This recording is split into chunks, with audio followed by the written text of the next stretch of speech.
A very warm good evening to all the ladies and gentlemen on the show.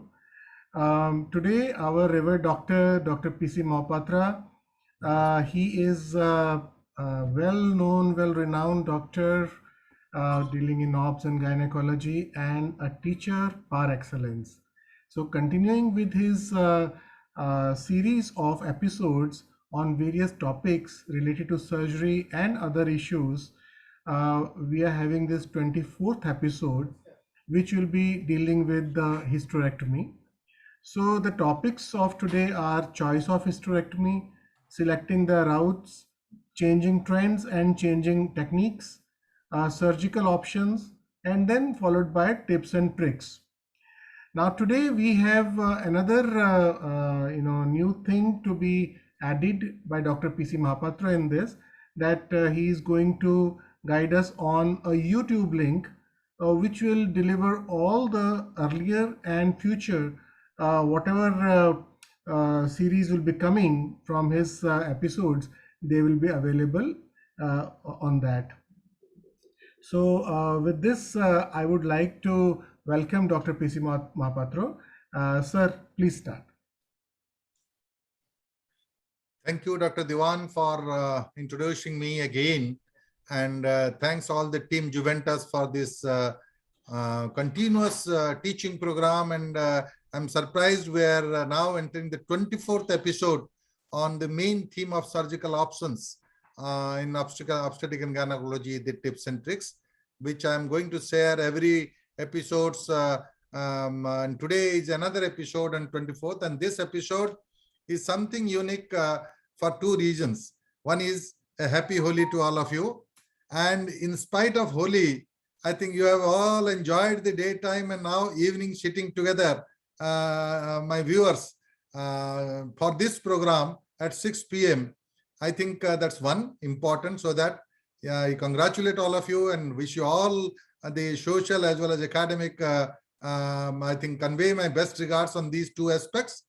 Second important, I must thank the team Zuventus for initiating this YouTube channel and access to all the programs, which from east to west and north to south, many of my fellow gynecologists, they are seeing that yes, we are interested in all the episodes, and that's why how can we get it. And thank you very much for opening this YouTube channel as a joint initiative of my hospital as well as for the Zuventus.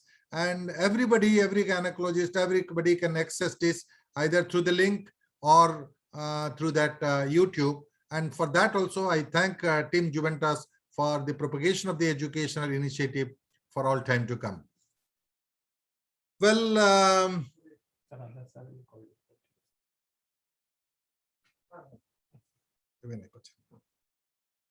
I welcome all of you to this particular episode. And this is episode 24, again a Zuventus initiative, surgical skill transfer and solving clinical dilemmas. Welcome all of my viewers, all of my gynecologists, fellows, the friends, the students, the grand students, and my colleagues and my lovable people around the world.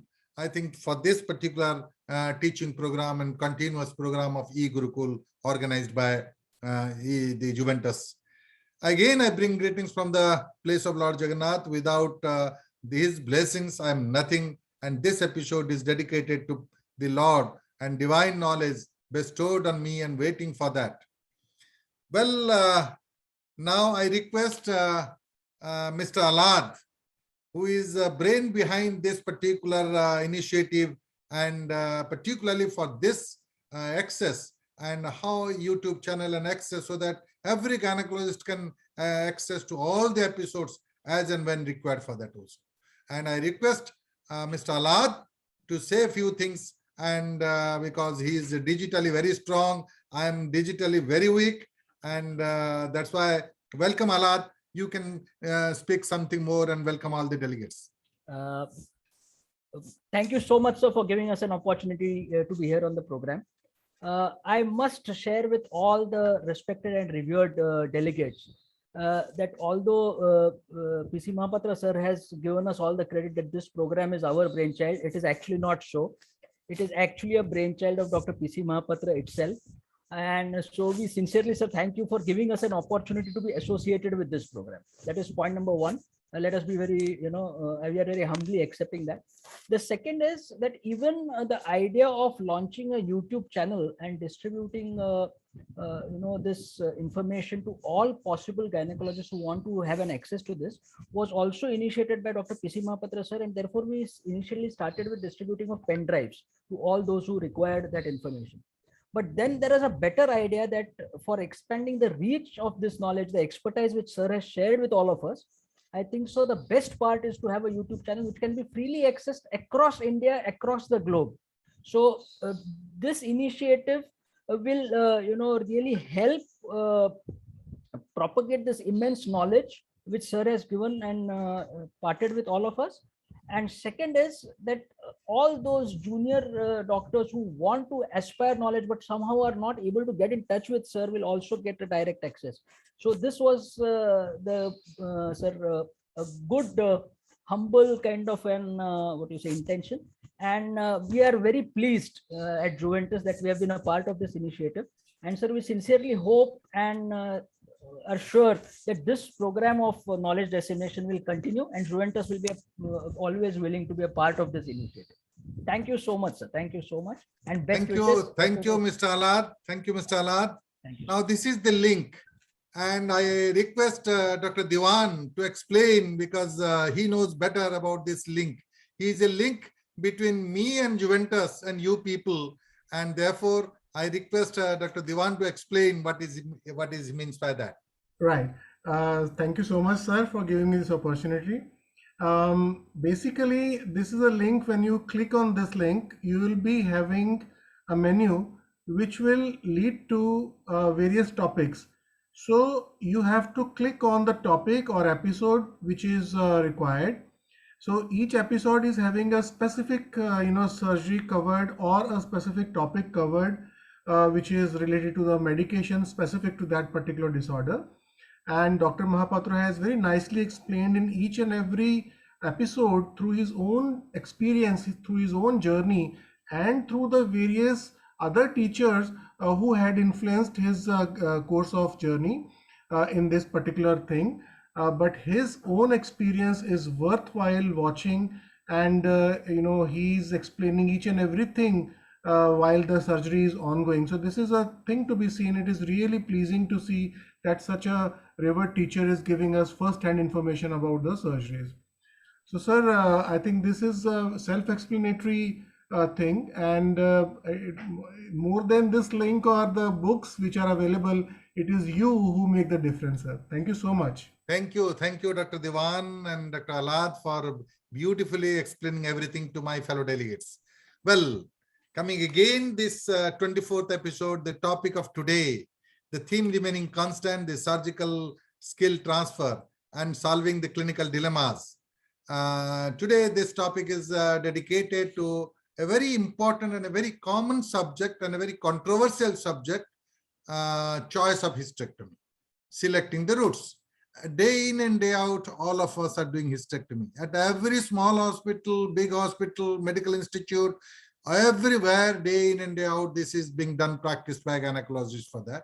But there are many controversies surrounding this, and especially the routes.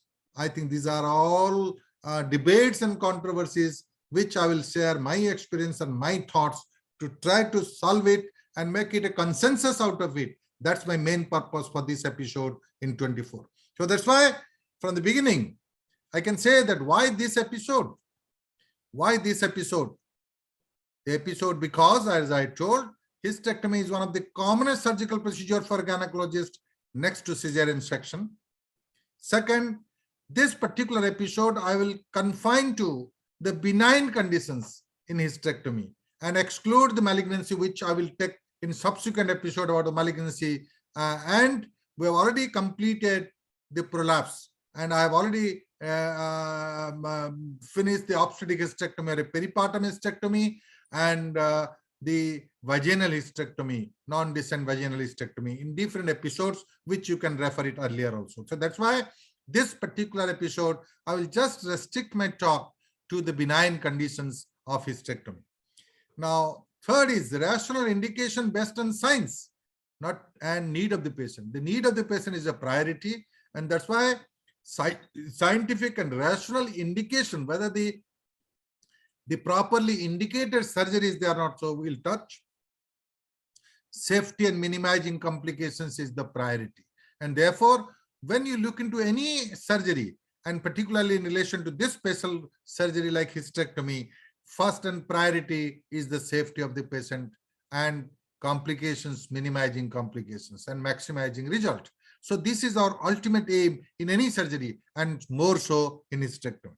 Now the controversies arises, more of major controversies arises about the choice of routes, and that's why the selection of the routes, absolutely we must screen it and scan very meticulously to find out whether we are right or wrong, and then applying that particular route, whether we are doing the justice for that. Then about the late changing trends and changing techniques, the evolution, the history from earlier time to the present episode, present time, there are a lot of changing trends and changing techniques. As technology has come out, we have to change it as per the timing, as per the innovations, and therefore, what are those? We will just hint on that. Then another important controversy is about oophorectomy. Many people ask whether ovaries should be conjured or ovaries should be removed. I think that's very important thing, controversies point. It is not at your whim that you remove or keep it. There must be some scientific basis, which I will explain in this episode.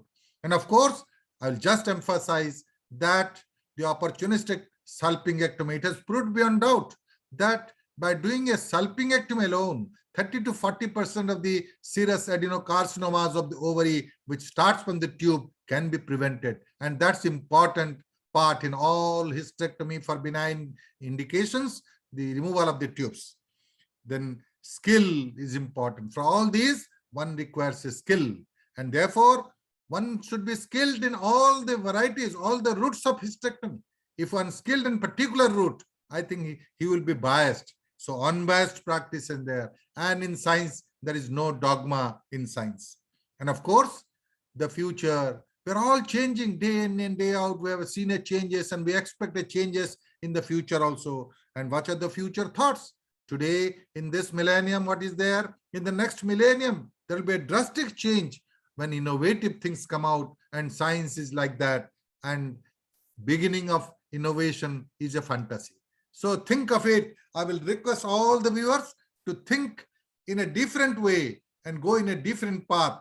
And the youngsters will think much better, because the innovations starts from the fantasy. The thoughts, the thinking, I think that you realize into your practice and found out new innovations, so that this episode will be obsolete after 20 years when the people will start a new innovations for hysterectomy.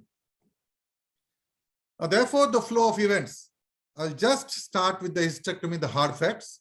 Then second is the status. What is the status of hysterectomy in the present millennium?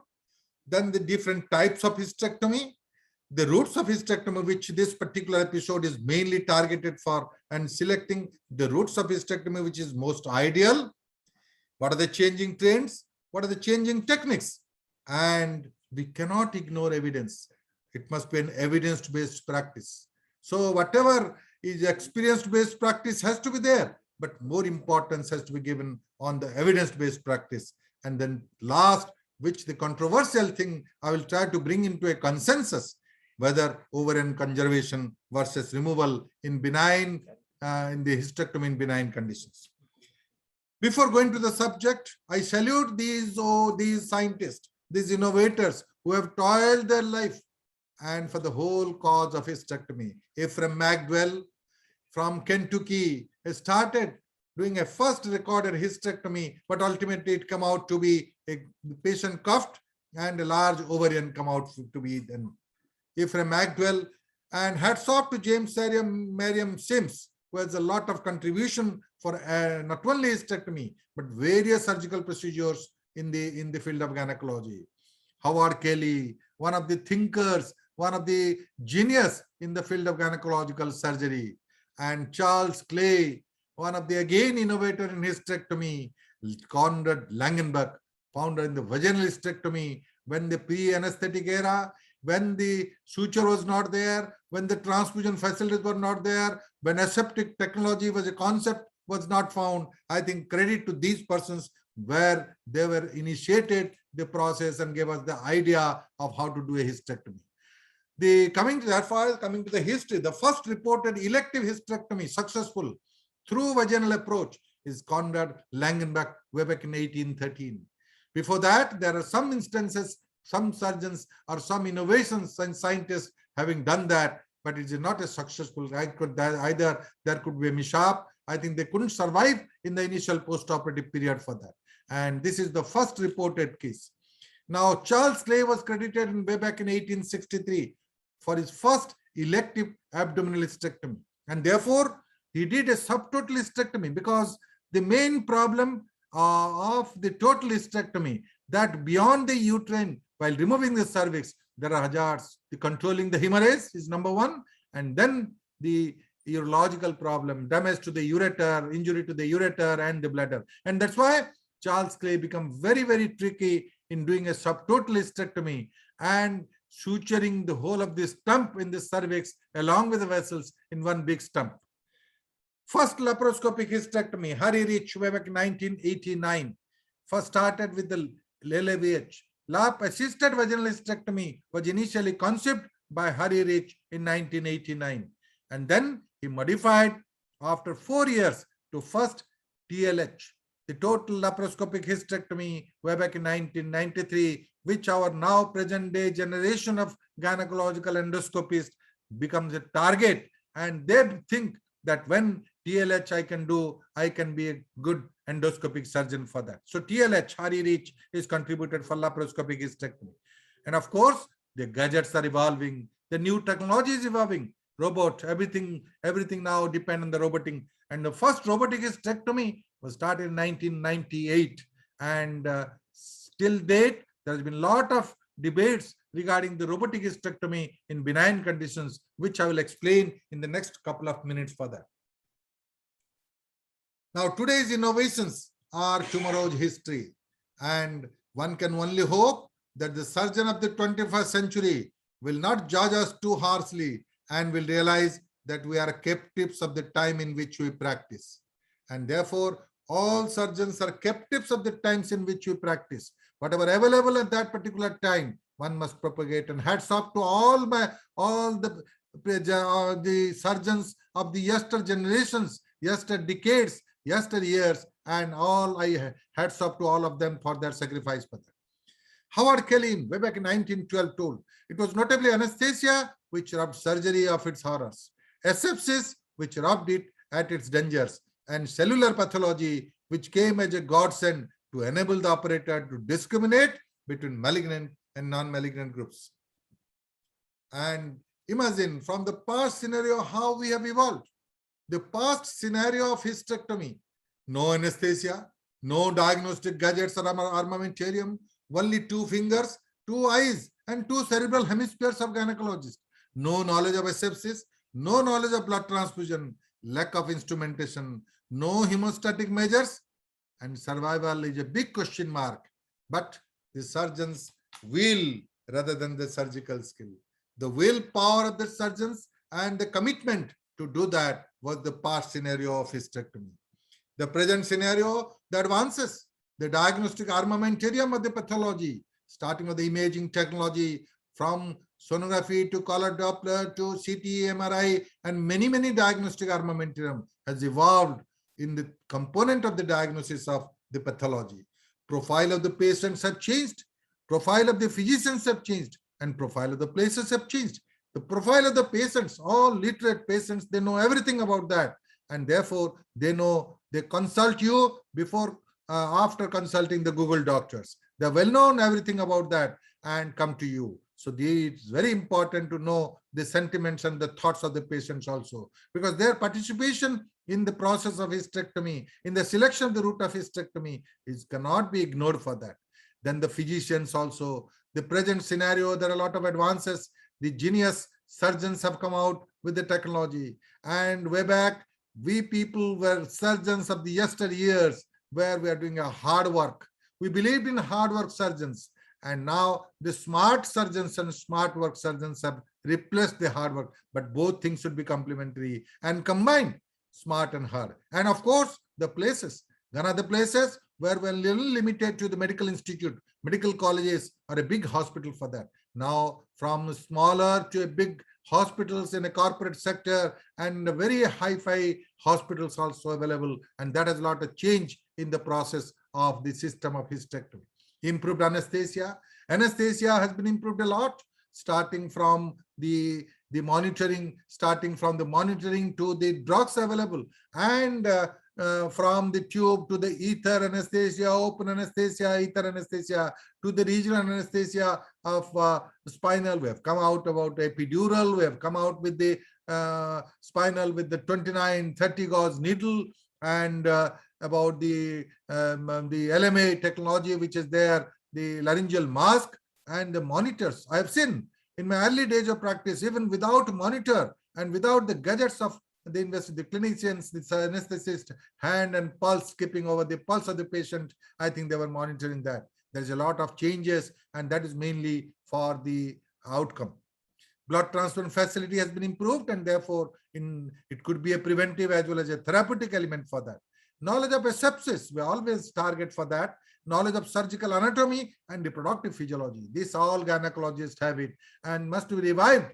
They have read the anatomy, but the surgical anatomy is little different from the anatomy days which you have seen in the undergraduate career in the first MBBS. The equipments and gadgets. There is a lot of reformation, changes. Day in and day out, we are finding the equipments and gadgets changing. And starting from the conventional equipment also to the endoscopic equipment, there is a lot of change, starting from the hand instruments to the vision, from analog to digital camera to 3D to the robot. I think these are all equipments and gadgets is going to influence the hysterectomy modalities. Of course, the fundamental and most priority as far as the result is concerned, as far as the quality of the surgery is concerned, is the surgical skill and training. And the skill cannot be overnight. The surgical skill in a particular technique, I think it will take a long journey, and it will take a hard work and toiling for that. And therefore, this is the most important worth of a professional. The most important worth of a professional is acquire a skill. Acquire a skill and forget everything. You will be the masters in it. And day in and day out, there is a changes. And you have to update your skill also. Whatever skill you have acquired it about 5 years before, you must update the skill according to the dynamic changes in the different setup for that. And of course, the computer and electronic era, bioengineering, then coming in the artificial intelligence will incorporate into the surgical field. And we have to be abreast with that. We have to be up to date and make at par with that particular thing. Otherwise, we will not grow. And of course, the technological innovations, there is no limit of the technological innovations for that. But same thing, tech and touch blend is necessary for that. You cannot ignore the touch also when technology has come out for that. Now, Dr. J.M.T. Fani has given, what are the reasons to operate for any surgeries? Valid reasons to operate is to save life, to relieve suffering, to correct significant anatomical abnormality, and allow for creation of life. I think when hysterectomy is concerned, the first and second is most important, to save life and to relieve suffering. This is the main concept why you operate for that. Now, these are the hard facts. Hysterectomy, again, I say that the most common operation performed by gynecologists as well as surgeons all over the globe, and India in particular. It's not the gynecologists are doing hysterectomy. It is the surgeon, general surgeons are also doing hysterectomy. And it is the second most common major surgical procedure in females next to cesarean section. As for the statistics and prevalence goes, 6 lakh hysterectomies per year are done in USA. 30.4 per 10,000 women in UK undergo hysterectomy, and 1 of 3 deprived uterus by 60 is in United States of America. And Indian statistics as usual, a big question mark, because the documentation is very poor in our country. And I hope that is much more than the standard reference by the Western countries for that. Now, basic concept of any surgical procedure and hysterectomy in particular, first, selecting the right patient for operation. That's important. And therefore, the indications must be absolutely genuine. Now, if we select the right patient, and if there are 3 or 4 modalities of surgery, like this particular case, the choice of routes, we have got different modalities of surgery for that. You have to select the right modality for that particular patient. It cannot be for one procedure for everybody. And therefore, there are various methods, and the patient's profile is different, the pathology is different, and the physician profile is different. And therefore, you have to select the right operation for the patient. Then third comes is the performing the operation correctly, the skilled technique-wise, it must be absolutely correct. Whichever modality you do it, the skill is important for that. If these 3 are really dealt with, I think you forget about the 4th, post-op care. You forget about the post-op care. If you do the surgery very skillfully, I always believe that one of the most important post-operative care is a good piece of surgery. Do it and forget it. And that should be the principle for that. You devote little more time during the surgery intra-op period rather than pondering your head every day after the surgery. I think that should be the motto of all gynecological surgeons for that. And apart from it, in subject of gynecology, and more so when a pelvic surgeon like hysterectomy one is doing, the knowledge and understanding of physiology of reproductive organs, pathology, and clinical manifestations of the pelvic disease and dynamics of psychosocial and sexual development is mandatory. Particularly in a women's health, when women are particularly need that psychosocial and sexual development. Now, status of hysterectomy. What are the key issues? First, what is the status of uterus to be removed? That means, what are the indications? What is the status of surgeon who is doing it? Third is status of route of removal, which is our concern today. And fourth is status of changing trends in techniques, whether there is a change in techniques or that. In this heading, we'll discuss that. Now, status of uterus to be removed. An anonymous statement told that what is the indication? What is this? What is the status of uterus to be removed? The sole purpose of uterus. What is the sole purpose of uterus? Is procreation and creation of diseases. So once the procreation is over, why to wait for creation of diseases? Remove it. This is a terroristic approach of doing a hysterectomy. Presence of uterus is an indication of hysterectomy. That is to be banned for that. There must be valid reasons to operate. There is a valid indications to operate for that. Status of uterus to be removed. These are some of the indications which I'm telling you, particularly the long list of the indications of hysterectomy, the uterine pathology. Number one, very important is the uterine pathology. And out of these, in benign conditions, in uterine pathology, it must be benign or a malignancy. And I will restrict my talk today into benign conditions. When benign conditions are there are some prominent major factors in uterine pathology, like abnormal uterine bleeding, the leiomyoma uterus, the adenomyosis, and these are the main 3 components, commonest indication in the benign conditions in the uterine pathology for that.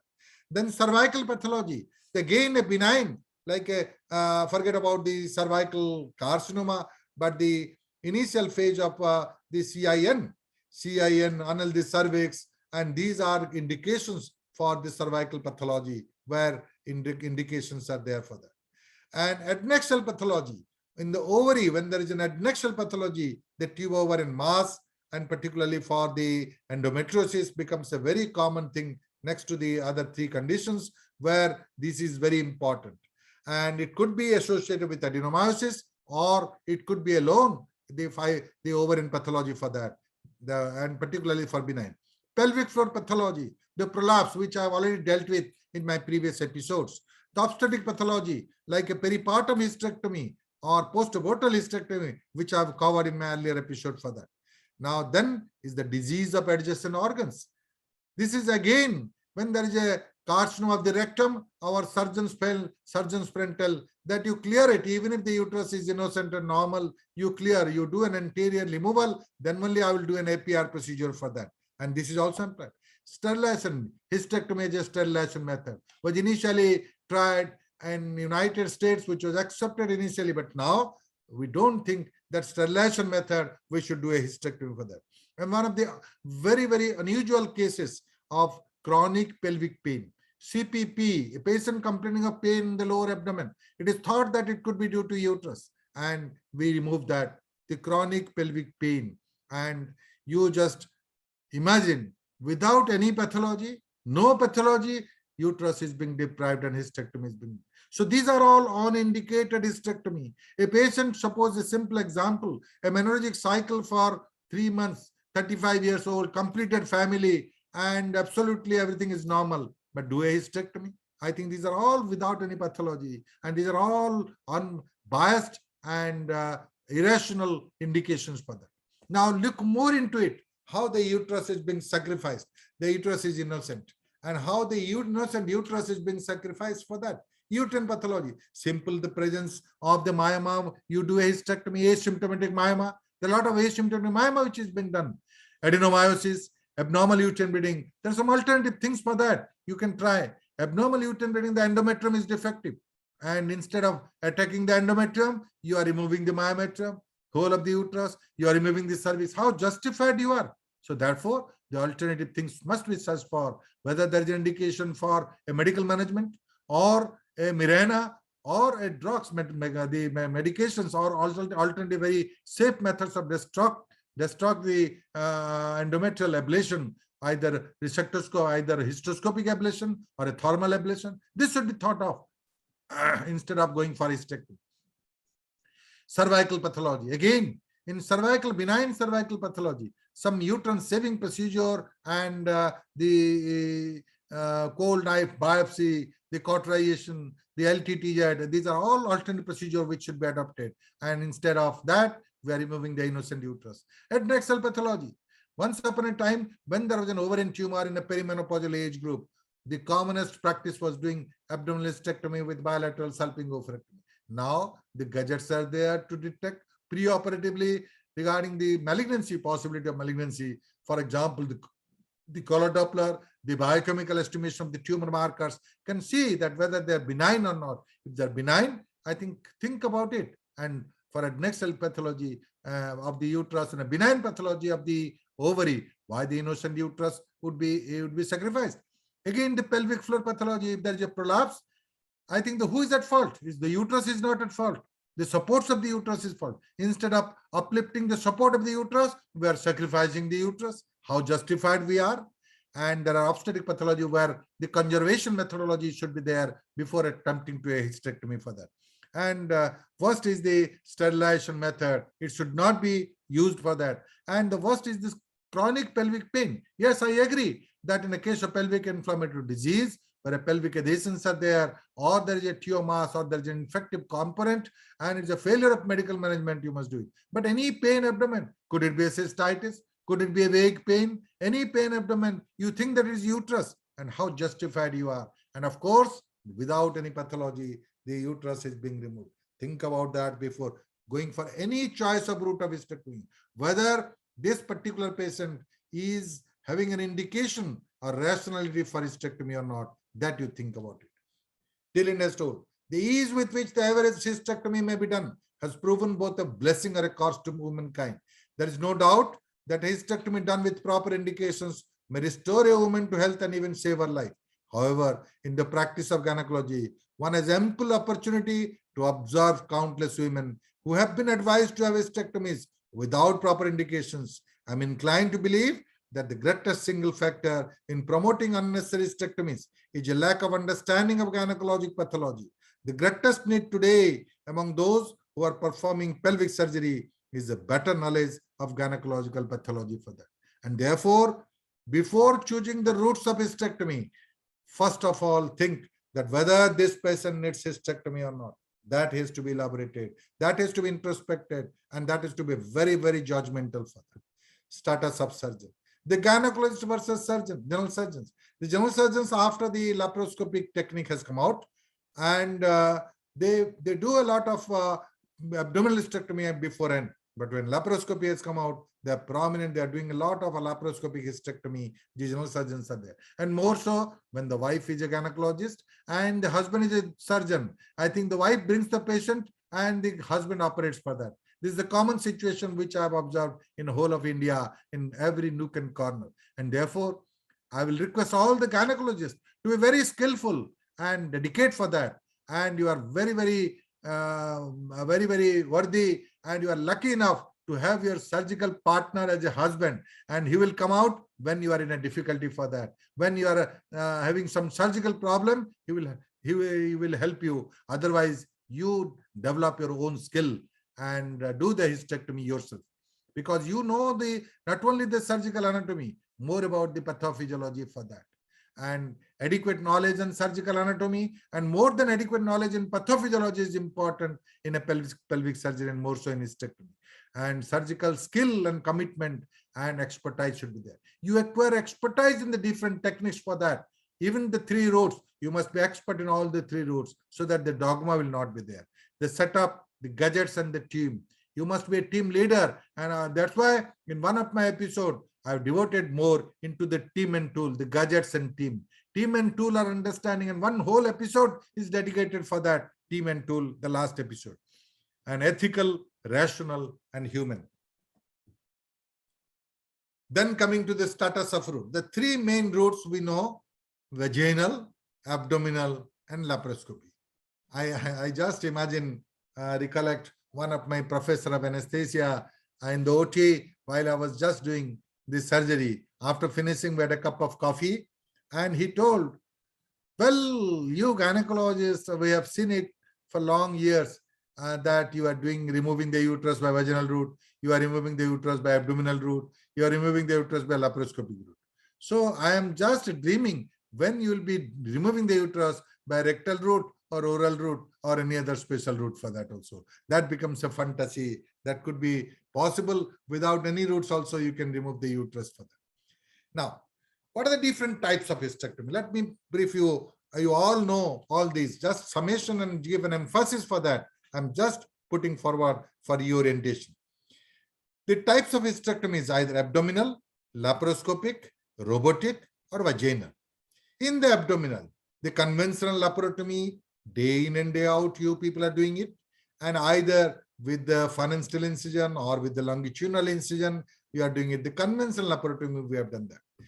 The second important, which I will just focus, the mini lap. I have some experience on this mini lap hysterectomy. Way back in 80s, late 80s, and the beginning of 90s, when the laparoscopy has in a preliminary state, and when my experience, I'm not very conversant about the non-distant vaginal hysterectomy in 80s, which I started developing in the early 90s for that. And therefore, at that time, I thought one main principle, one anesthetist told me that the postoperative pain and discomfort is directly proportional to the length of the incision. And therefore, I thought that if you can give an anesthesia and relax the whole of the abdomen, I can remove the uterus and reduce the size of the incision to 5 centimeters. And therefore, for years together, in particularly cases of abnormal uterine bleeding or maximum the uterus is up to 12 weeks, we do practice mini lap surgery with 5 centimeter incision. And at that time, till today also, the definition of the mini lap hysterectomy, the definition, it should not cross 7 centimeter. Optimum length, if it crosses 7 centimeter, it doesn't fit into the component of the definition of the mini lap. But I say that when the vaginal came and the laparoscopy came, I think the incision, even it is much better as far as the postoperative recovery and the comfort and the satisfaction of the patient. So mini lap now we have almost obsolete.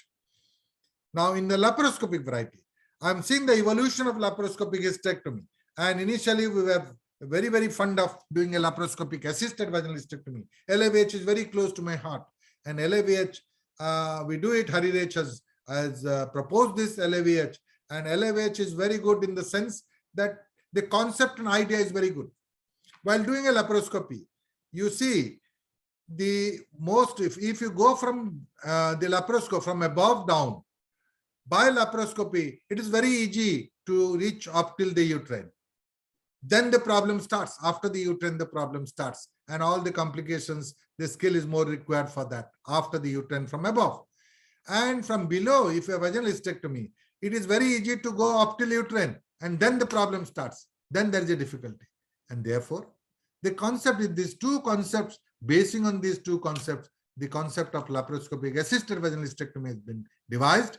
And therefore, the initial adhesions and all the adhesions, endometriosis, you just release it and then do it from below and combination, so that the timing is less, with the less operating time, with less complications of urinary tract, and this you can combine and a good result for that also. Now then, the concept of TLH has come out with the proposition of again Hariraj, who have devised the LABH concept, which is now very, very popular for that. Everything is done from above, the total laparoscopic hysterectomy. But it's not total laparoscopic hysterectomy. I always say that it's also a marketing gimmick. It's a very popular, so that people will be really astonished by that. But the removal, whether the removal of the uterus is by that through the vaginal route. So you just do it from above everything and remove the recover the uterus through the vaginal route, and you stitch it from above or stitch it from down. The preference is yours for that. And TLH has become very popular. Until today, it is very popular. And that's why I also promote TLH. But my concept is that the TLH, when it is to be done, I think everything should be done from above. So you do a morcellation and remove it from the above. And particularly in some circumstances, this is very vital. This is very important of doing a TLH in some circumstances when you cannot deliver it from below.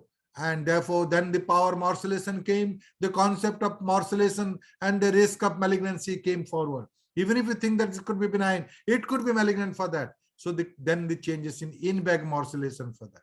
So according to the changes, we are going stepwise and in bag morcellation and removing everything from above. Instead of that, you very easy to remove it, either the morcellation or debulking from below for that. That we'll discuss again while dealing with the TLH. Supracervical hysterectomy has been proposed by United States, many of the surgeons, because number one is that the complications are reduced to a great extent and the purpose is being solved. If you remain the intact cervix, I think the problem of bleeding, the problem of the urinary tract, particularly the bladder and ureteric injury, are considerably less, and it's a very easy procedure for that. It's a very simple procedure, surgical procedure for that in comparison to the TLH. And in addition, there have been a sexual satisfaction, the orgasm and all that have been added to that. We'll discuss again what the evidences say about the supracervical. Mini laparoscopy, as we are doing with the 10 millimeter, now many surgeons, including me, have changed from 10 millimeter to 5 millimeter. Unless the 3D is being used, we do not put 10 millimeter. With 5 millimeter, with 3 ports, 2 ports on one side and the main port, the 5 port. With the good camera, HD camera available, we can do the procedure.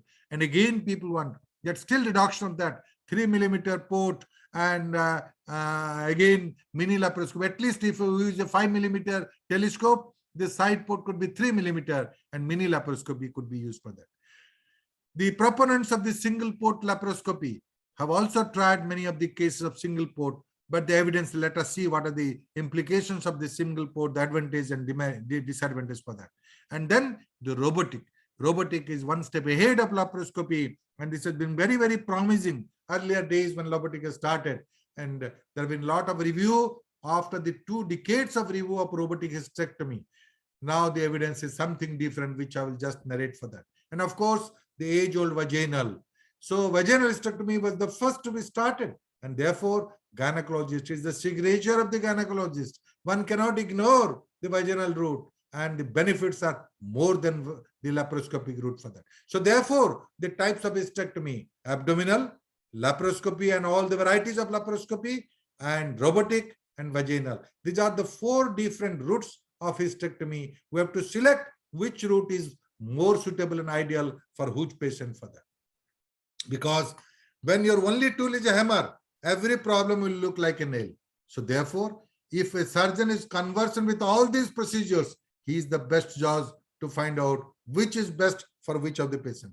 If one is dogmatic about only vaginal, he will detect in all cases will do it vaginally.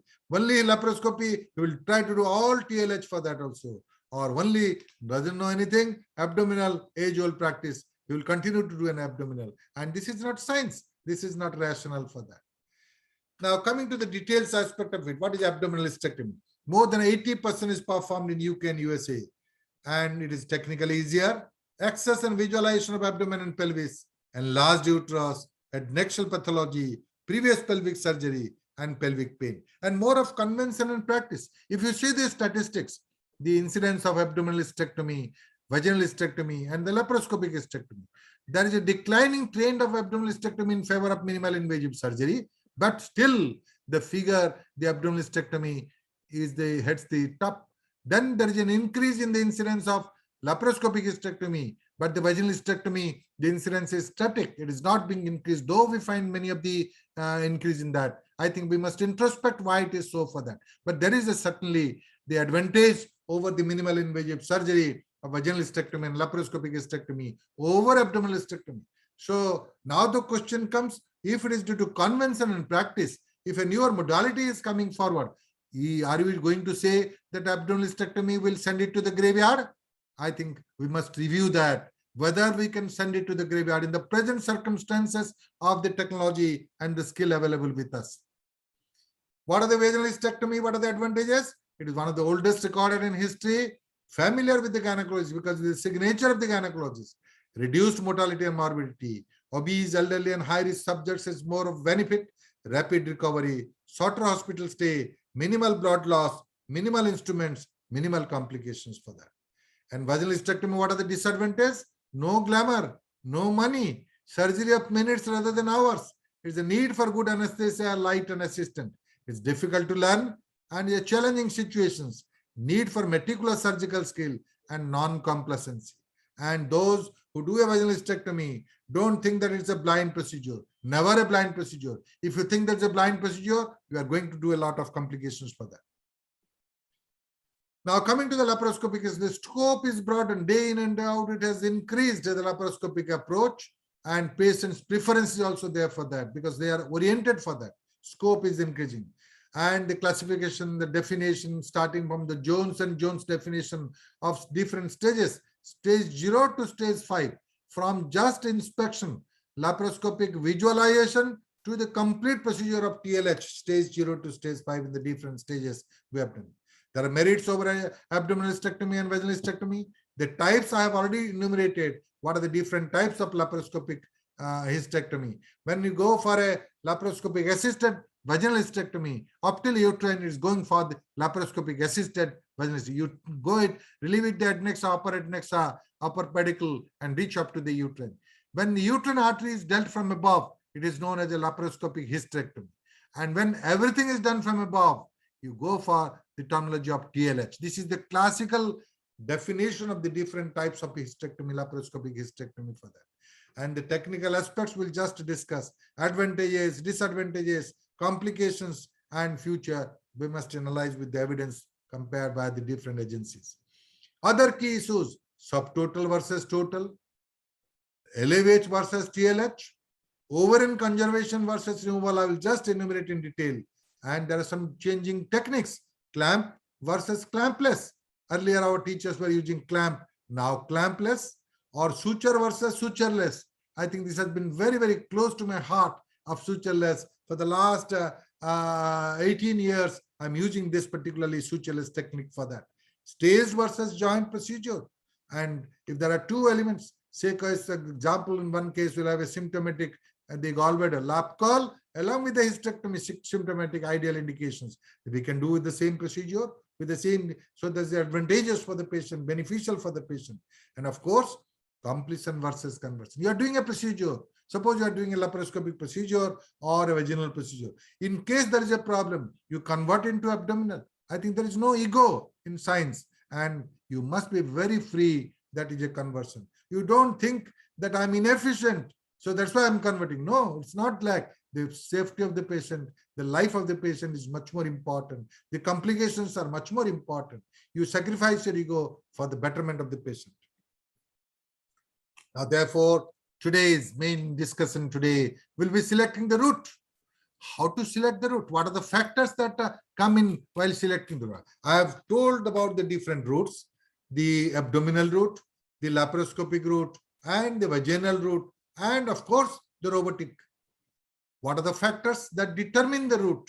Patient profile, physician profile, what is the pathology there, pre-op assessment and planning. Pre-op assessment should be done for factor selection, and where you are doing, place and provision, whether in that place, provision of necessary facilities are there also for that.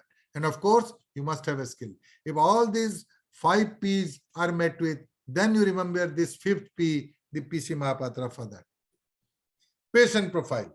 Now the patient profile, the obesity. Obesity now very often we find this is a common association nowadays with the obesity. In obese patient, you decide which one is best, whether the abdominal or the laparoscopy or vaginal.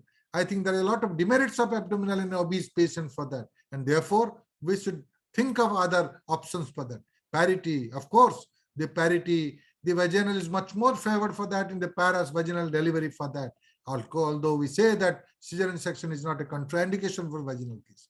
Previous surgery or surgeries, there are many people who have undergone different surgeries. A number of times he has undergone surgery, particularly in a case of endometriosis.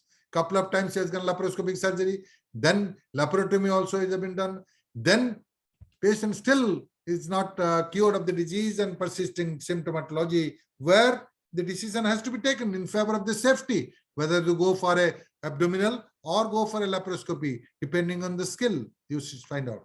Concomitant surgery. You are going for a concomitant surgery, doing the 2 surgeries at the same time. I think this has to be associated, find out.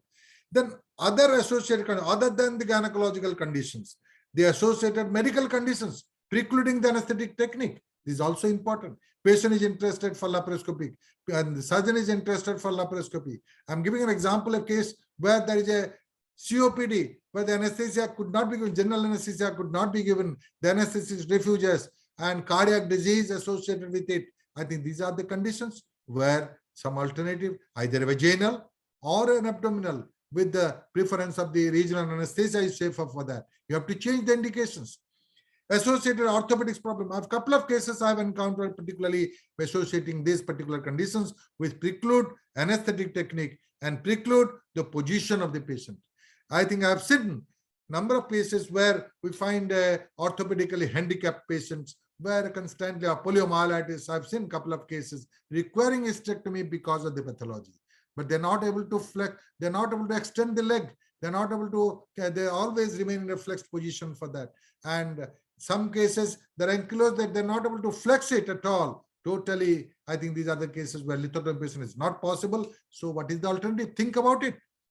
Then, of course, the last is the preference of the patients. You cannot ignore, nowadays, the patients are so educated that you cannot ignore them. Preference of the patients about the route. They know everything about that. They know about the safety. They know about the morbidity, and therefore the participatory definition or participatory judgment has to be given in deciding the route. Then the physician profile. I have already told the general surgeons versus gynecologists for that. And I will always stick that my fellow gynecologists should be the surgeon and they should acquire a skill for development, skill development, training and everything, and acquire the skill, and therefore things will be all right for that. And apart from the skill, the psychosocial aspect has to be considered. The knowledge of the pathology of the pelvis should be there for that also, and no dogma in science. And therefore, the physician profile or surgeon's profile is very, very important for that. Well, I must quote here one thing, that nowadays I see that in Kiel, Germany, there's a big prominent laparoscopic center, and could say my hats off to this person who has really popularized and very, very emphasized on the gynecological laparoscopy, is considered the father of modern gynecological laparoscopy for that. And there in the center, they do not give a certification of a gynecological laparoscopy. They say the pelviscopic surgeon. Now a new term has come out in the pelviscopic surgeon. If a pelviscopic surgeon has come out, a different logy will come, pelvilogy. So a different subspecialty will evolve, where the gynecologist, conventional gynecologist will be obsolete. They cannot enter the pelvis. Only pelviscopic surgeons will be there. I see the future that only pelviscopic surgeons will take the gynecological things, will take the colonic part into them, and they will take the urogynecology part will be them. So there will be new emerging specialty of pelvilogy will be there for that also. I'm afraid, I'm scared of this, and therefore gynecologists, again wake up all of you to revive and acquire a skill and become a true gynecological surgeon rather than a pelviscopic surgeon. Pathology again.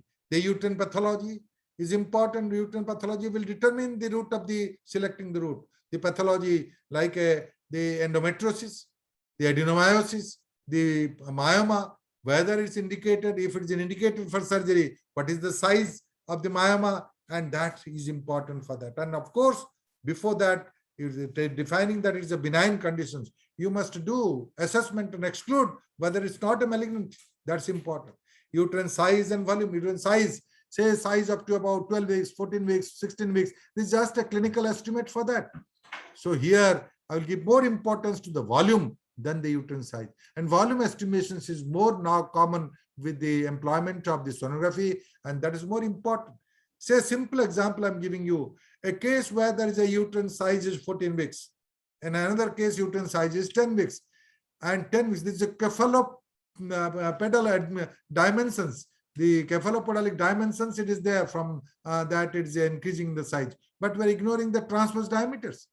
We're ignoring the pathology. If a case of transverse diameter is increased, so instead of that, there is a broad ligament myoma, and uterus could be about 12 week size, but the broad ligament myoma occupying whole of the pelvis. It is much more difficult for that. So the pathology is important, as well as the size is important, and the volume is also important. The volume of the uterus is important. When you decide for a vaginal approach, the size, say 12 weeks up till 12 weeks, it's within my range, I can do it for that. And of course, not only 12 weeks, the volume is important because the transverse diameters is also important for that. So therefore, 12 week size corresponding to about 300 grams or 280 grams of the volume. I think therefore, the volume is also important. Pathology again, dealing with the adenomyosis and dealing with the myoma, there is a difference. A myoma, bigger size myoma, you do an enucleation myomectomy and then remove it. But in the case of the adenomyosis, it takes a debulking procedures, and therefore the morcellation takes a long time and problem. So that is important. Adnexal pathology. Adnexal pathology in this particular case, you must be very clear to find out before attempting for surgery that it's benign. And therefore, we have got gadgets available like color Doppler, like tumor markers, you employ and then find out the adnexal pathology. At best, we can do, if it is not certain and the pathology, I think the adnexal pathology is suspicious is there, you go for an imprint frozen biopsy and do the procedure, and that will determine the route of hysterectomy for that. And of course, in suspected malignancies, the frozen biopsy can elucidate that, and you cannot go for the vaginal route. You cannot go for abdominal route. So these are the cases where still there is a place for abdominal route for that.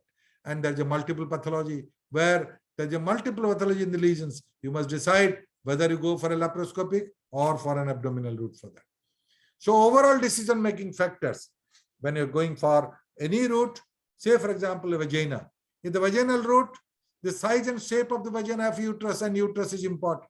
Accessibility to the uterus is important.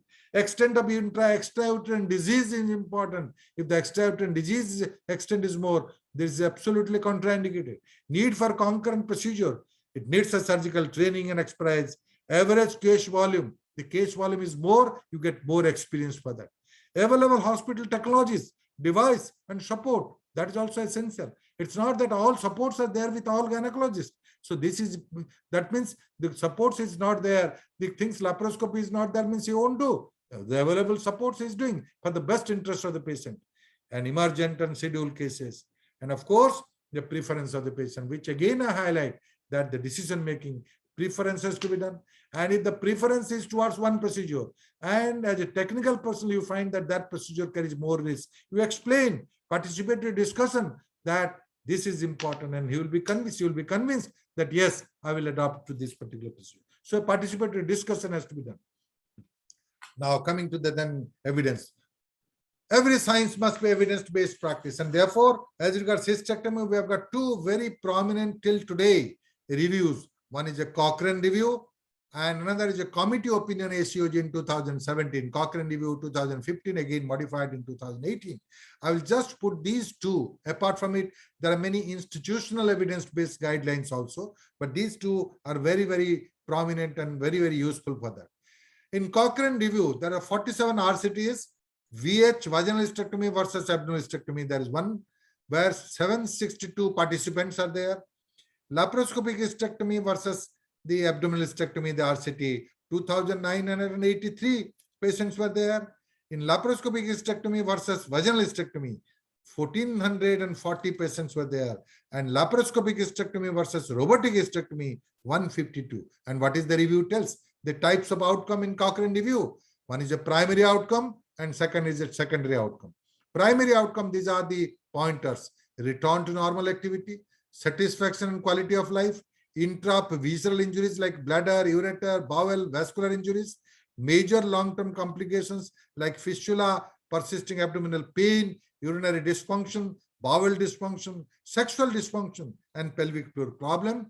And the secondary outcome are the operative time, other intra-op complications, sequelae of bleeding in form of a substantial bleeding, needing transfusion, pelvic hematoma, and short-term outcomes and complications like length of hospital stay, infections, thromboembolism, post-op ileus, and wound adhesions. And last but not the least, the cost factor. These are the two outcomes for which, and the evidence-based dictum, they reached at a conclusion. Out of all these randomized controlled trial, with these extensive patients comparing the different procedures, the choice of routes, these are some of the evidence-based dictum which has come out. First, era of minimal invasive surgery. Defining minimal invasive surgery. Both the vaginal hysterectomy and laparoscopic hysterectomy are called minimal invasive surgery. My definition, I always say that open hysterectomy, conventional abdominal hysterectomy is an invasive hysterectomy. Minimal invasive procedure is laparoscopic hysterectomy. Non-invasive procedure is a vaginal hysterectomy. So, a big hole, abdominal, keyhole, laparoscopy, no hole surgery is vaginal. But as far as the evidence of Cochrane review concerned, they have categorized that era of minimal invasive surgery, vaginal and laparoscopy in MIS, and abdominal is not included the conventional. And first and foremost conclusion they have laid it. Vaginal hysterectomy is the first preferred route whenever feasible. Whenever feasible. Mind it, whenever feasible.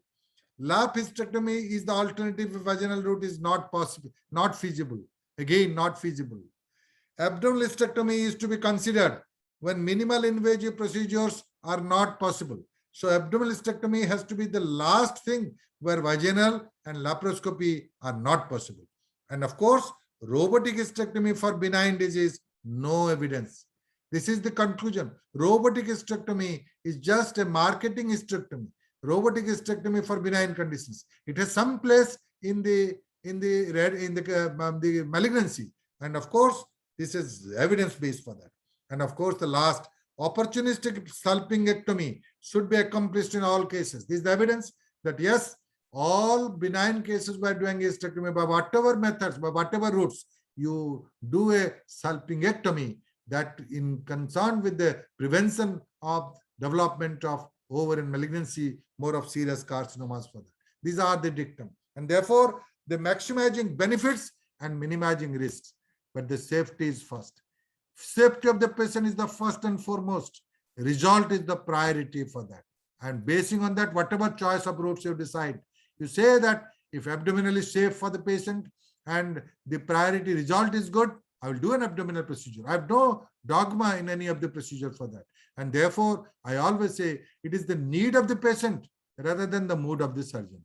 And this is not applicable nowadays. I earnestly request you, introspect and find out at your own setup, analyzing all these criteria of the Cochrane review, all the pointers about this. But the two words like a feasibility and possibility I am not able to. These are $1,000,000 questions before me.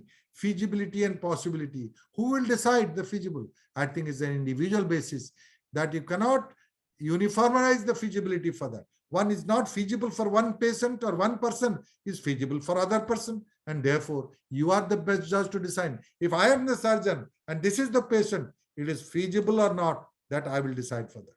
And therefore, the individual judgment is important rather than a law or a common instruction given to everything for all kinds of patients. Now, this is a committee opinion of ACOG 2017, and see the comparison of different approaches to hysterectomy. Vaginal hysterectomy versus abdominal hysterectomy. Shorter duration of hospital stay, faster return to normal activity, better functional capacity, and increased pain assessment. No evidence of different satisfaction, intraoperative injury, and complications. No studies evaluating the cost. Vaginal hysterectomy versus laparoscopic hysterectomy. Shorter operating time, lower overall cost, more satisfied than LAVH. No difference between VH and TLH.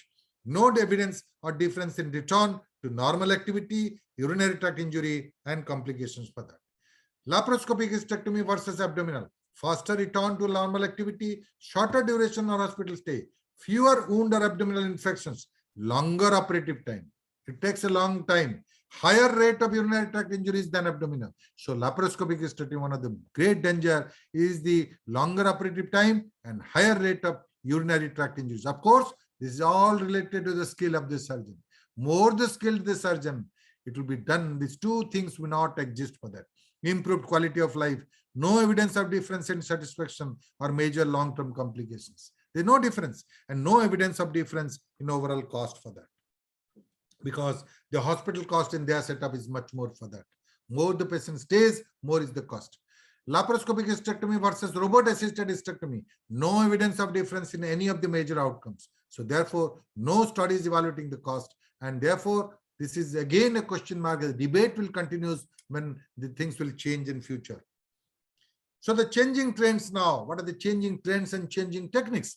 The changing trends, non-surgical management, saving the uterus. I've already told, if the endometrium is defective, why you remove the myometrium, why you remove the cervix, and non-surgical management, saving the uterus. Even a myoma is a common indication.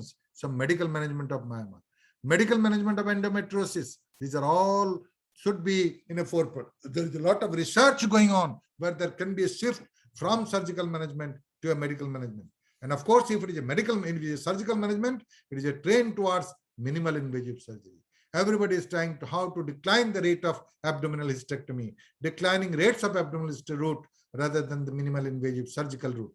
And out of the two minimal invasive routes, vaginal and laparoscopy, vaginal route is preferred when feasible.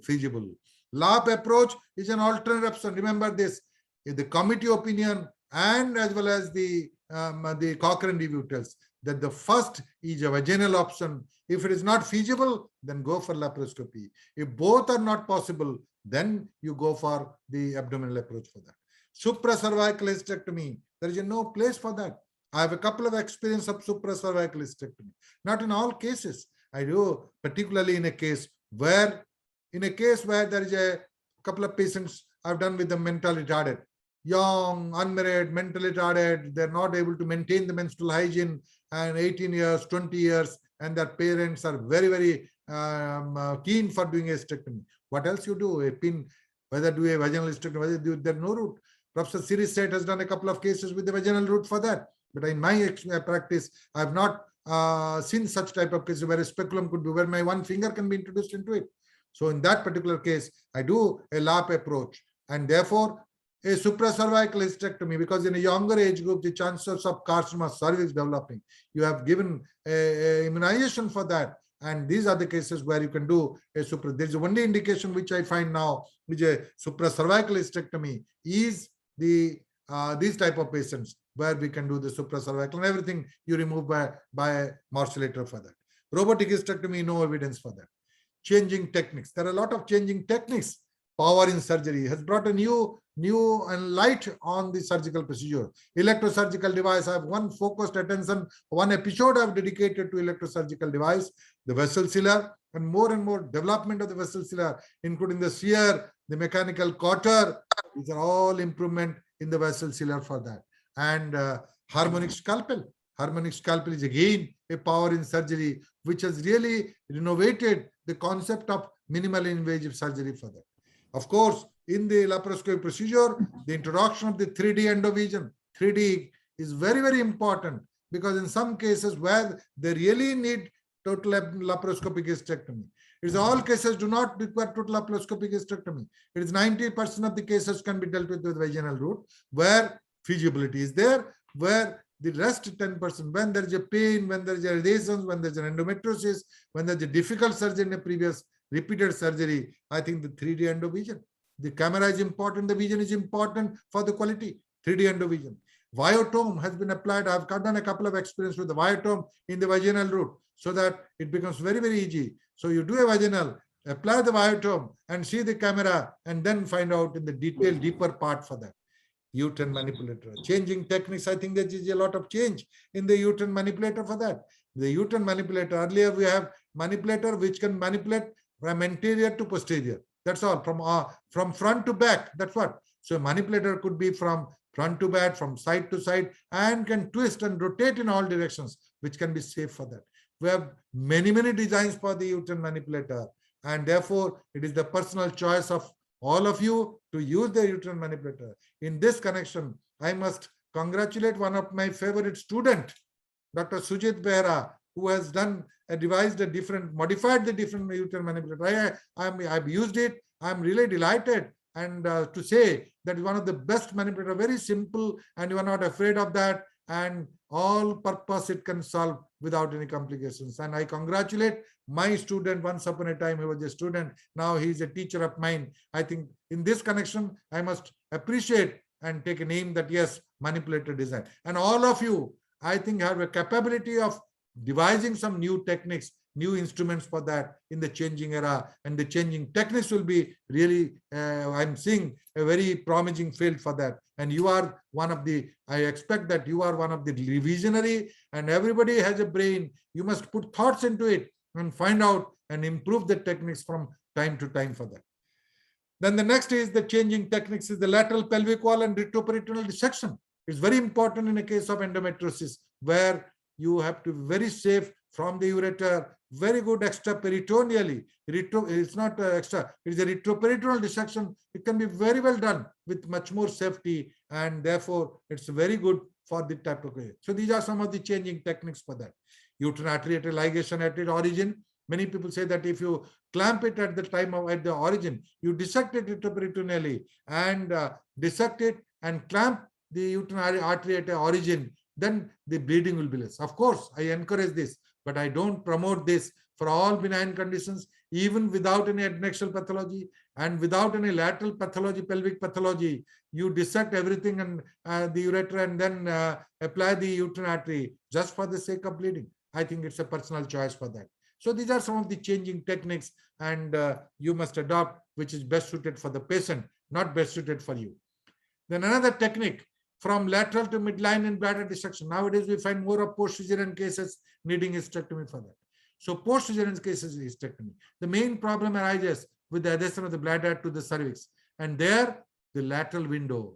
Again, I am reminded of the lateral window devised by the concept designed by Professor Sirisek in vaginal hysterectomy.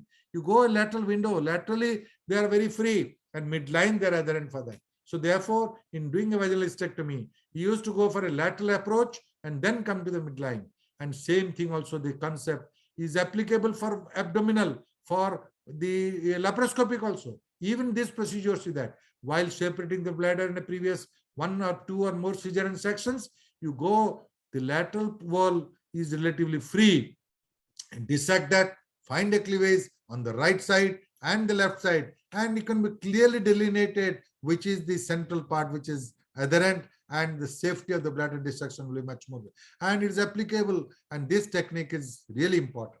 Colpotomizer. The various colpotomizer has been devised but simple colpotomizer. Don't use some very elaborate colpotomizer for that.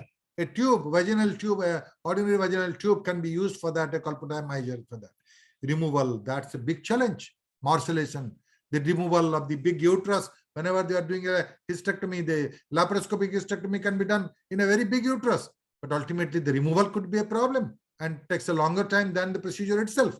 And the morcellation, risk of morcellation, debulking, in-bag morcellation in concept of the fear of malignancy. Of course, that is a theoretical possibility. You must investigate to preoperatively to find out a malignancy for that, rather than doing an in-bag morcellation for all cases. I don't accept the idea for that.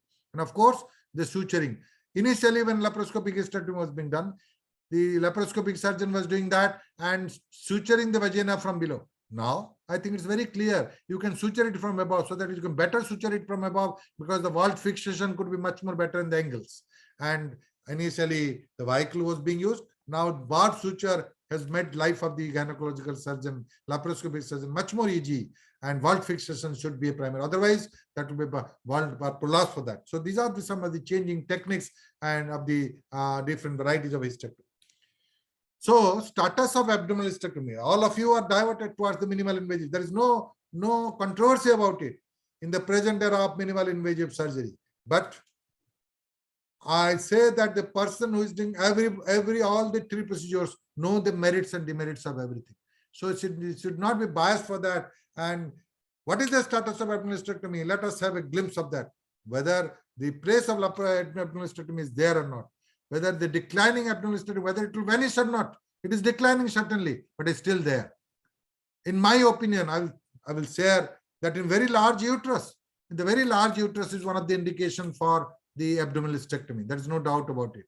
One may be very efficient in doing that in a large abdominal hysterectomy, but you cannot say that all gynecologists will be doing in 32 week size uterus, particularly for that. So large uterus is certainly an abdominal hysterectomy for the present setup of the present era of minimal invasive surgery. Adnexal pathology, and more so when there is a suspicion of malignancy. Adnexal pathology for other regions, you can exclude malignancy and then do the job, laparoscopic hysterectomy in a case of the adenobacterioma or in ovarian cyst or in a hydrosalpinx or a tumors. But when there is a suspicion of malignancy, say for example, when the color Doppler is showing some suspicion of vascularity, say 125 is raised, and still you are not thinking that it could be pure malignancy. Now there is a place for frozen section. There is a place for imprint biopsy, and those cases will certainly change, and abdominal hysterectomy will be an option for that. So here there is an option for it. There is a choice of abdominal hysterectomy. Failed attempt of hysterectomy. I have a couple of cases. I think many cases I have received that. Previous repeated surgeries, laparoscopic surgery many times, the laparotomy and other surgeries for other appendicectomy and other things, and then planned for hysterectomy. And open and close. The surgeon in the periphery, they open and just see that everything is pasted, and they couldn't go for that and close. What these procedures you do, it patient will suffer. And these cases, I have a couple of cases which I don't remember the number, but quite good number of cases have failed attempt of hysterectomy. I think resort to the abdominal hysterectomy. Now, laparoscopy could be an option. In a very, very skilled surgeon, the laparoscopy can be done. It cannot say that it cannot be done. But the common acceptable route is abdominal in this case, in my opinion, for that. Associated diseases. If there is associated disease, couple of cases, I will just show some of the videos in that. Hernia, if there is a hernia associated with the pathology, you can do this pathology, you can tackle it with the laparoscopy or abdominal or vaginal route. But doing an abdominal, you can do it the same sitting, hernia repair and abdominal hysterectomy. If there is a scar endometriosis, couple of cases I have got it also. Scar endometriosis, majority of the scar endometriosis is limited to the parietal wall. But I have found in few cases in elderly women, completed family, the scar endometriosis is attached to the uterus, and there is a uterine pathology also. There is a endometriosis also. There is a combination. When you find an endometriosis in the pelvis as well as in the scar endometriosis, there is a choice. You must do it with that. No question of laparoscopy, no question of vaginal route for that also. as again associated conditions limiting positioning of patient, or the anesthesia part, I've already told, there you go for abdominal hysterectomy. Can be done under spinal anesthesia. Positioning, many cases I've done the patient operation abdominal hysterectomy with completely flexed hip, and whole life he is in the flexed hip, and I'm surprised, I feel pity on this type of patients for that. Conversion, again I say that conversion. Suppose you are doing a procedure of vaginal hysterectomy and then, or in a laparoscopic hysterectomy, at certain point of time you are not able to complete the procedure. So for completion, you have to convert it into laparotomy and do an abdominal hysterectomy. There is no ego for that. For the benefit of the patients and safety, conversion, you do it conversion. In these cases, need a conversion. And also, I admit that few of my patients, I have also converted into abdominal hysterectomy for that. And there is a place for abdominal hysterectomy. And of course, inadequate surgical skill of minimal invasive surgery. When he is not experienced with the minimal invasive, when he doesn't know the laparoscopic approach or doesn't know the vaginal approach, of course, abdominal hysterectomy has to be done, because then you are allowed to do abdominal hysterectomy. But as per science, now time is there to learn.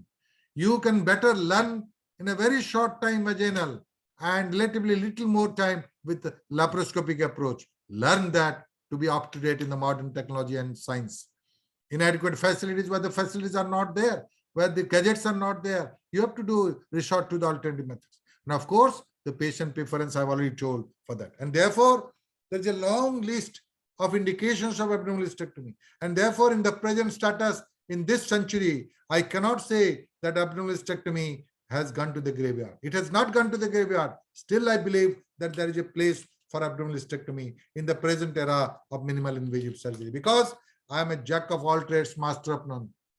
And I can compare this. It's my feeling. It's my experience which I can share you. I have regularly, I am doing a vaginal hysterectomy non-descent.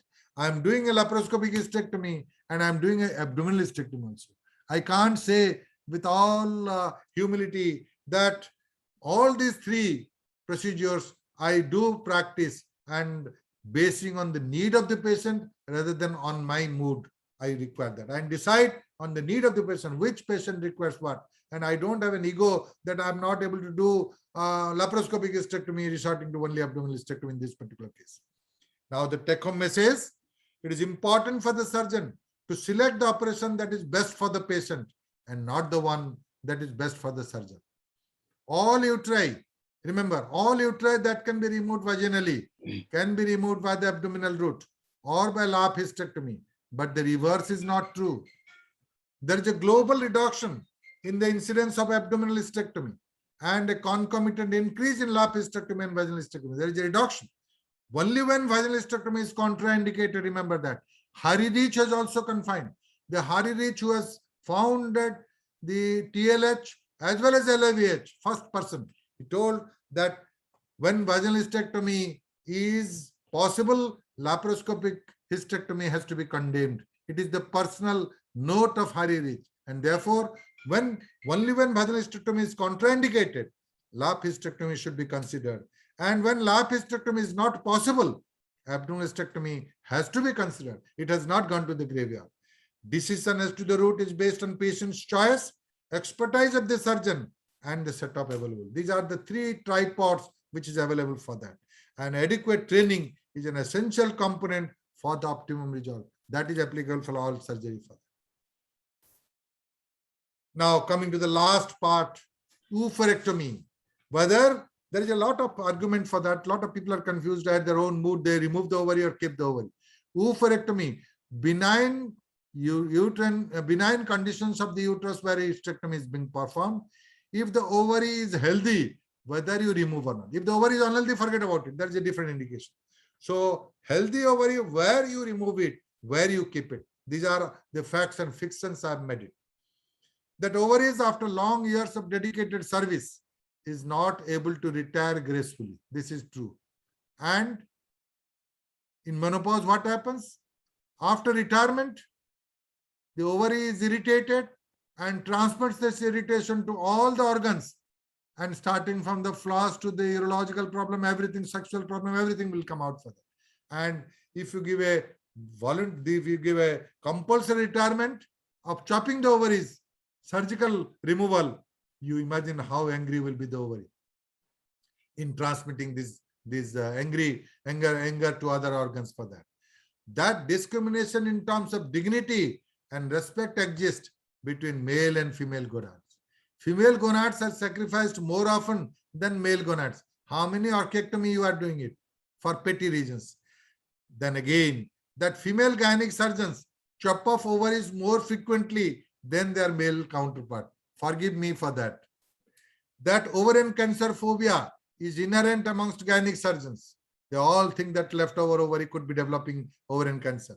That it is very easy to put clamps lateral to ovaries during abdominal hysterectomy or laparoscopic hysterectomy, then put to clamps medial to ovaries during vaginal hysterectomy. Technically, it's much more easier. So, in vaginal hysterectomy, it is easier to put the clamp medial to the uterus, medial to the ovary, so that the ovary is retained. And during laparoscopy or laparotomy, it is easier to put a clamp in the infundibular pelvic and dissect it rather than the medial to the ovary. And therefore, for a convenience, we do that for that. Then last, that unilateral oophorectomy reduces the future cancer risk by 50%. If you think that by removing one ovary, I will reduce the cancer incidence by 50%, that is not true. And therefore, if you are not, it is said that if you are not able to convince, at least confuse. I am not able to confuse you people, my favorite viewers.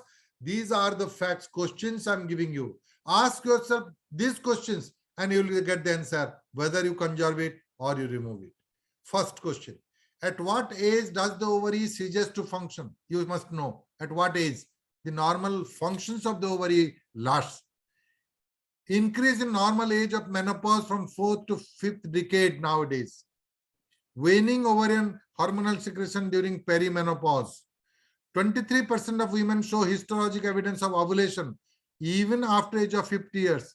And we listen some of the cases of very, very postmenopausal ladies having pregnancy. Majority of hysterectomy for benign disorders are premenopausal. Only 3.8% are postmenopausal. Women with bilateral oophorectomy between 40 to 45 years may lose 10 or more years of normal ovarian function. So this is a very, very important data. If you remove the ovary at 40 to 45, they lose 10 or more years of normal ovarian function, which is beneficial for the woman's health. This is one important point. Keep it. Second question. Do preserved ovaries continue to function normally after hysterectomy? You are doing a hysterectomy. Do the preserved ovaries continue to function? This is a target organ relationship. They say that when the uterus is removed, ovarian function declines. This is a theoretical possibilities for that. And this is a temporary thing, this can happen. And this has been reported and studied that is a temporary for few months or few years. Second, ovarian failure occurred up to 4 years earlier after hysterectomy compared with non-hysterectomized control group. This is a Sidland group has studied this. 11.6% of women who underwent hysterectomy had ovarian failure at the end of 4 years. Menopause doesn't increase in frequency following hysterectomy, but transient appearance of vasomotor flaws occur in approximately 40%. These are all transient phenomena. And transient reduction of blood flow and steroidogenesis after simple hysterectomy gives rise to this transient phenomena of manifesting the vasomotor flaws and other postmenopausal symptoms. Third question, can operative technique affect ovarian function? Knowledge of blood supply to the ovary you should know. Twisting, because there are two supplies, two directions.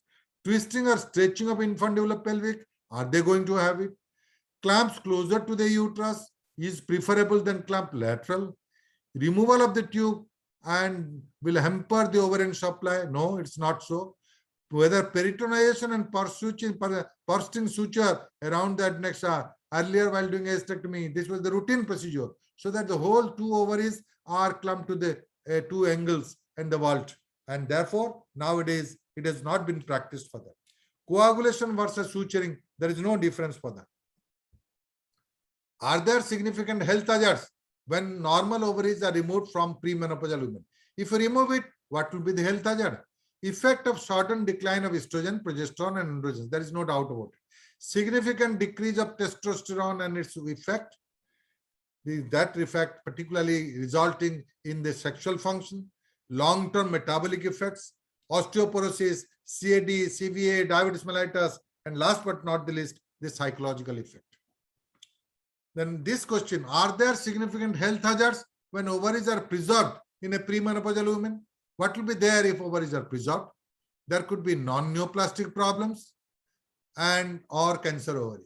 In the cancer ovary, only 0.1 to 18% variable results are there. Difficult to have evidence-based practice statistics for that. But it is starting from 0.1%. But non-neoplastic problems are more often. Benign cyst formation are more often. Residual ovarian syndrome, the pain because of the adnexal mass, severe pain, dyspareunia, generalized pelvic discomfort. And many of the cases, it is the hydrosalpinx rather than the ovarian elements for that. And therefore, nowadays, standard practice of opportunistic salpingectomy can eliminate the residual ovarian syndrome of hydrosalpinx as well as prevent ovarian malignancy in about 40% of the cases. How effective is hormone replacement? Now we say that you remove the ovaries and we have drugs for the hormone replacement. But there is a difference between pharmacologic versus physiologic, endogenous versus exogenous therapy. There are merits and risks, short-term and long-term. Choice of drugs is also a problem, and WHI study has clearly shown a lot of debate and controversies for that, whether regarding the long-term compliance and affordability. And therefore, more research is awaited for that. And therefore, last, how rational is age for oophorectomy? They say that age, discuss oophorectomy at 40, recommended removal after 45. What is the justification? Is there a justification of age with removal or conservation? It is arbitrary rather than rationality in cutoff limit in premenopause. So it's purely arbitrary. And now this has been, the modern trend is no age is defined for that. Consensus is postmenopausal. There is no doubt that in postmenopausal you can remove it. And in associated factors, these are the two factors removed. In a healthy ovary, postmenopausal, there is a consensus. And in associated factors like a family history of ovarian cancer, colon cancer, breast cancer, rectum cancer. This is all indicated. Even at the age of 35, completed family, you remove the ovary, healthy ovary for that.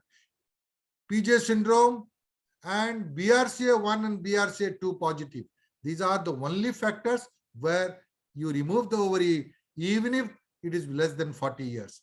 And of course, the repeated surgery. If I've done, many people are prone to surgery. When a lot of, there are 3-4 surgeries already been done. These are the cases that are more for residual ovarian syndrome rather than for malignancy.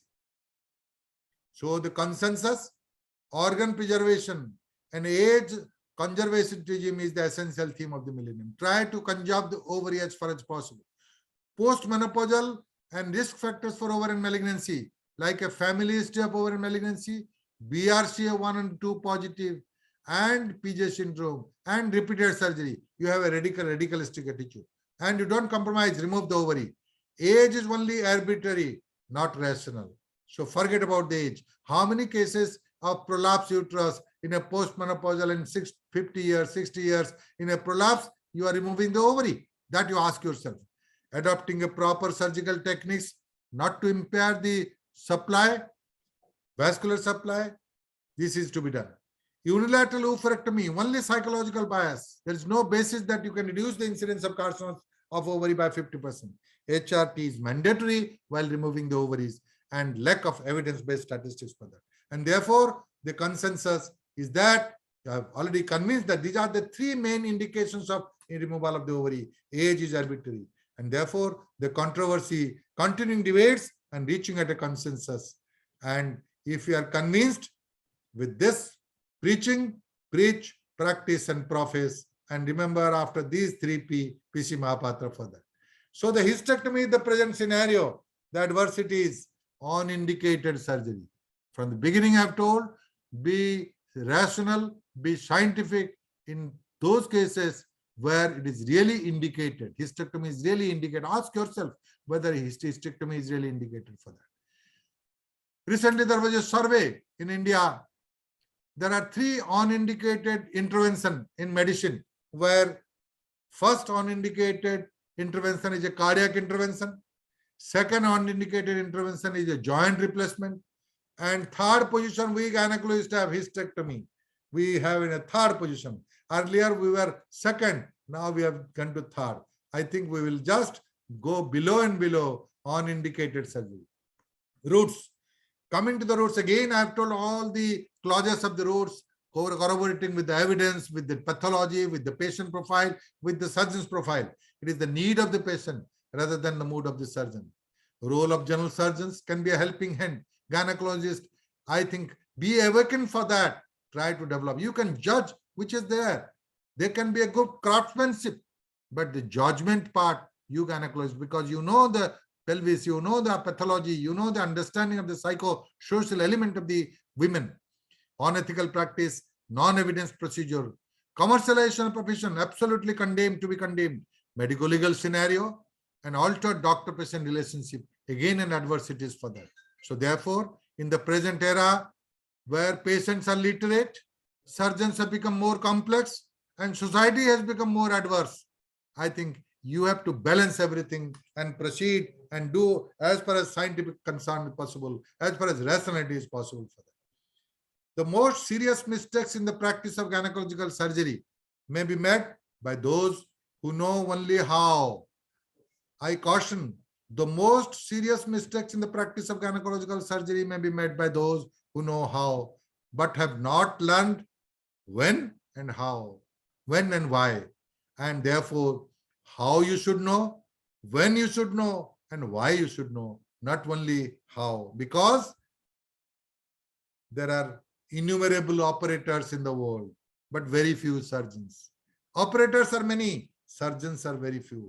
And the purpose of this particularly Gurukul and the different workshops and updating your knowledge, scientific knowledge, is to convert operators to surgeons. Operators and surgeons are not same.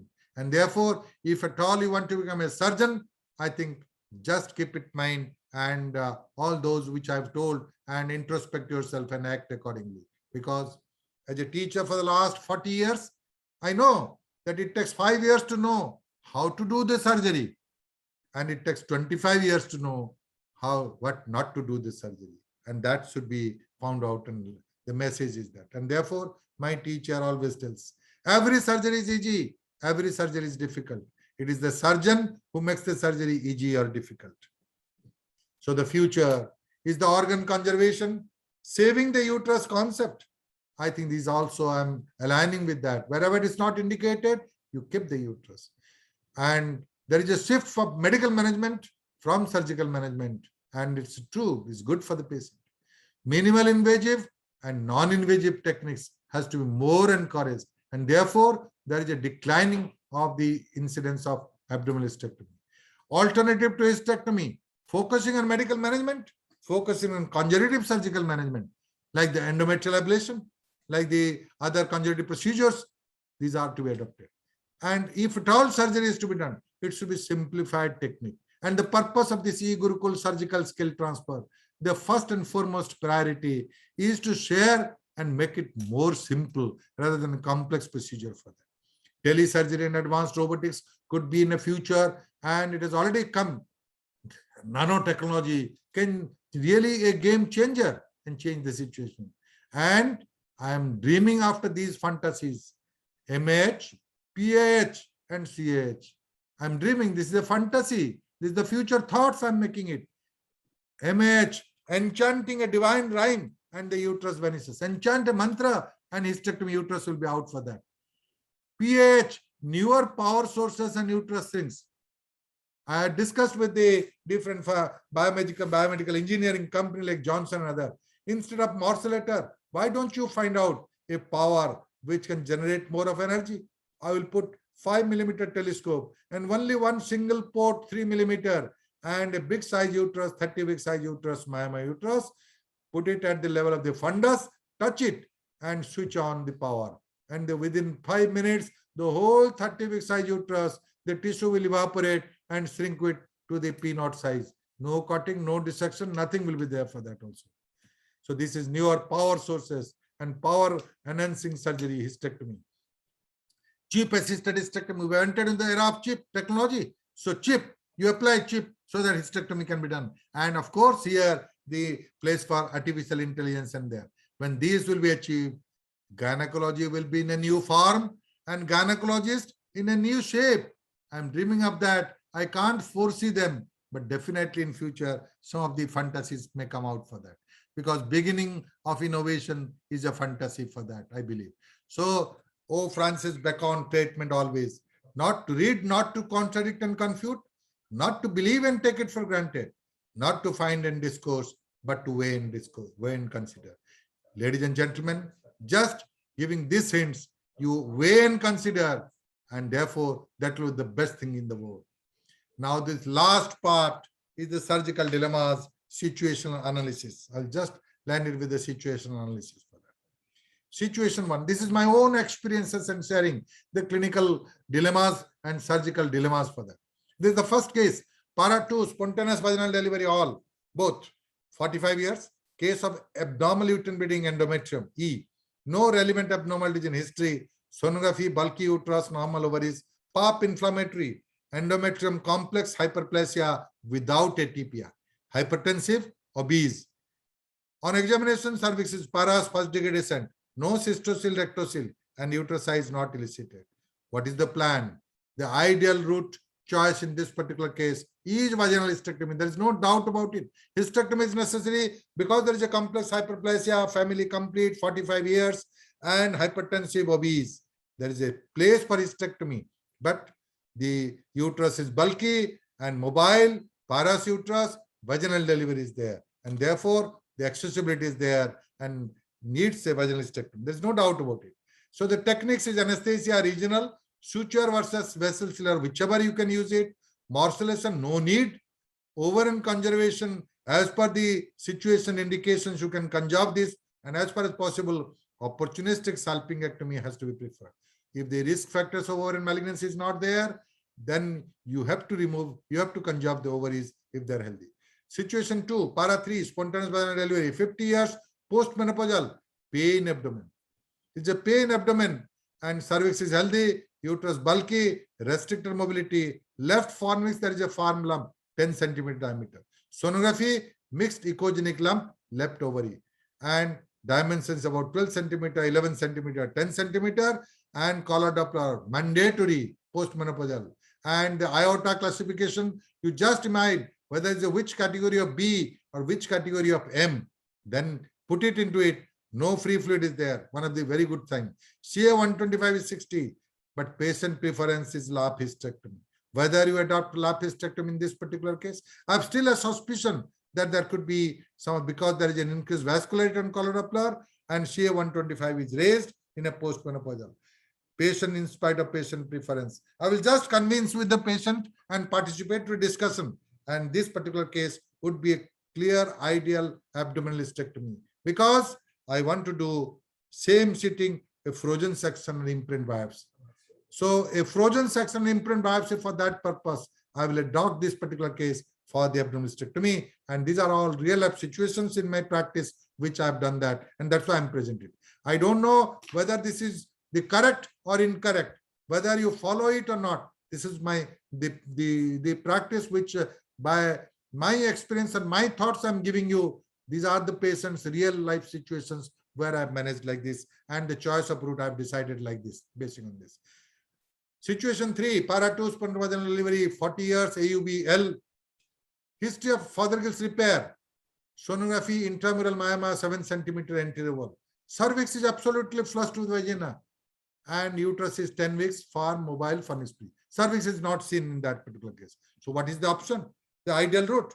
Ideal route could be laparoscopy is preferred. In this particular case, laparoscopy is preferred, but in skilled vaginal surgeon, this is not a contraindication for vaginal. You can go away with Fothergill's repair, previous Fothergill's repair. You can find out, and then just initially, the first step is up till the uterocervical, uterosacral, and the mechanoids. That is the point where there is a difficulty. After that, these things are easy for that. And I have a couple of cases which I've done also vaginal, but this particular case, I've done laparoscopy. because the vaginal route is possible, but in this case, nothing was visible. Situation 4, para 3, 2 spontaneous vaginal delivery, 1 LSCS, a 48 years, AUBL, sonography, uterus enlarged with 4 centimeters submucous myoma, family history of ovarian malignancy is there. Cervix is paras, first degree descent, cystocele moderate. There is a significant cystocele, uterus mid position on 8 weeks, and far mobile, furnace free. Endometrium is proliferative. I've evaluated everything, but the patient preference is lap hysterectomy.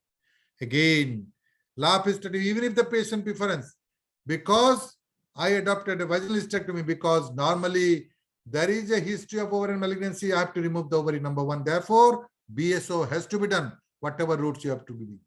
And second, there is a vaginal delivery, 2 spontaneous vaginal delivery. There is a first degree descent and cystocele, significant cystocele, moderate.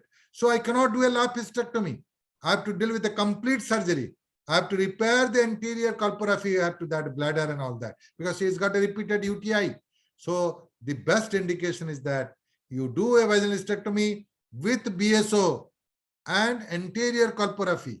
This is indicated. Otherwise, this particular patient, if you have gone for a laparoscopic hysterectomy with BSO, then within few months, she will come with the wall prolapse for that. And the symptoms of urinary tract will be there for that. So remember, while examination, you should decide whether the pelvic relaxation is there, whether the component of cystocele, rectocele is there. Address all these in one particular procedure. Para 1 spontaneous vaginal delivery, 40 years with persisting pain abdomen. Absolutely pain abdomen persisting any time other than the during the menses. But along with that, she's having a menorrhagic cycle and dysmenorrhea is not relieved with medical management. Cervix is healthy, paras, uterus mid position, bulky, firm, mobile, furnace free, and sonography, adenomyosis, endometrium, simple cystic hyperplasia. So there, what is the decision? It is possible. The plan is laparoscopy. Vaginal is possible because vaginal, the uterus is not very big. It is an adenomyosis and it's a bulky uterus and she is a vaginal delivery as there. Cervix is healthy, paras, first degree descent, and a vaginal mobile uterus. So this could be easily done by vaginal route. But I will prefer laparoscopy in this because a persisting pain abdomen is there. So I will definitely put a laparoscopy and see what is there inside. And if everything is normal, then I can convert vaginal for that also. And I find uterus is adenomyosis enlarged, adnexa normal, no adhesion, no endometriosis, appendix normal, no other abdominal or pelvic pathology. Then I can say that for the persisting, if the predominant symptom is pain abdomen, I will definitely put a scope and find out for that. I have no dogma that I can do, I am laparovaginal route, I can do it for that. So this particular case will certainly have a broad, you have to have a broad mind to see for the patient as a whole, not particularly the uterus. So therefore, lap hysterectomy is preferable than vaginal hysterectomy. And here you can do a lap assessment and then convert the procedure into vaginal. There is no doubt about it. You look into it, exclude, then you can do the vaginal hysterectomy. This is one option, the best option. Or second option, you can do the lap hysterectomy whenever you're putting this. But my option is that this lap hysterectomy versus vaginal, I give priority to this vaginal hysterectomy. But if the predominant symptom is pain abdomen, even if the uterus is mobile, even if it can be done vaginally, I will definitely put a scope to see what is there inside. P2, first spontaneous vaginal delivery. Second is LSCS, 48 years, adenomyosis. History of ventral hernia repair, obese. Sonography, uterus enlarged with diffuse adenomyosis, 11 centimeter, 8 centimeter, 6 centimeter. Progressive dysmenorrhea, not relieved with medications. Patient preference is lap hysterectomy. What shall I do? Plan vaginal hysterectomy I will prefer. Because this particular case, even if adenomyosis, and they are presenting with only menorrhagic cycle and dysmenorrhea, and therefore there is an adenomyosis, it is a mobile uterus. My preference will be vaginal hysterectomy because the hernia repair, it is up to what suppose I put a scope also. There is a tendency, I expect that there could be adhesions inside the abdomen, which there could be injury for that. That is another risk. Adhesolysis, extensive adhesolysis I have to perform. Or again, the port hernia could be repeated for that, because these are prone for hernia, the abdominal muscles. So because of these reasons, I think the vaginal hysterectomy is preferred for that. So vaginal hysterectomy not a contraindication for previous cesarean section, because it could be there for that. P2, both LSCS, 46 years, AUBE, not responding to medical management. Sonography, bulky uterus, adnexia normal. Cervix healthy, nulliparous, uterus mid position, firm, mobile, furnix free. Patient preference is lap hysterectomy and plan lap hysterectomy versus vaginal hysterectomy. I imagine such patient has come, many of the patients, this patient has come from a very, very elite group, very educated group, and they have decided that they will go for lap hysterectomy. I told that, yes, I will go for vaginal hysterectomy. Then he said, no, sir, you are in the, I want a keyhole hysterectomy. Then I replied, I want no hole hysterectomy. I think which one you adopt? Then he became convinced. Then he became surprised, and I did this, and the next day patient was discharged. I think vaginal hysterectomy has a place for that. P2, spontaneous vaginal delivery, 45 years, multiple myoma uterus with menorrhagic cycle. Uterus is 12 weeks, firm, irregular, mobile, furnix is free. Ideal route, vaginal hysterectomy, 12 weeks size, 45 years, para 2, mobile uterus, 12 weeks. You say, as the skill of the surgeon increases, he can do up to 18, 20, 28 weeks also. There is no doubt about it. But minimum is that 12 weeks or 280 grams is common for all gynecologists concerned. And particularly looking at your level of all gynecologists, I will advise that 12 weeks, this particular case, better preference will be vaginal hysterectomy. And need for debulking. You have to debulk it, because at 12 weeks, multiple myoma, you're debulking it. P2, spontaneous vaginal delivery, 42 years, dysmenorrhea, menorrhagic cycle, sonography, bulky uterus, ovary normal, cervix paras, healthy, PV, uterus bulky, firm, mobile, furnix free. Again, plan for vaginal hysterectomy. This could be done very easily by a common gynecologist for that. And there, I started doing that because the indications wise, I didn't find anything, but I found a difficulty on the way. I decided for vaginal hysterectomy, but posterior pouch find a difficult entry. Undiagnosed pelvic endometriosis in the posterior pouch. Rectosigmoid completely adherent to posterior surface of the uterus. And believing that it's a bulky uterus, spontaneous vaginal delivery, and mobile uterus by clinical examination. Then what next? Undiagnosed situation, what next?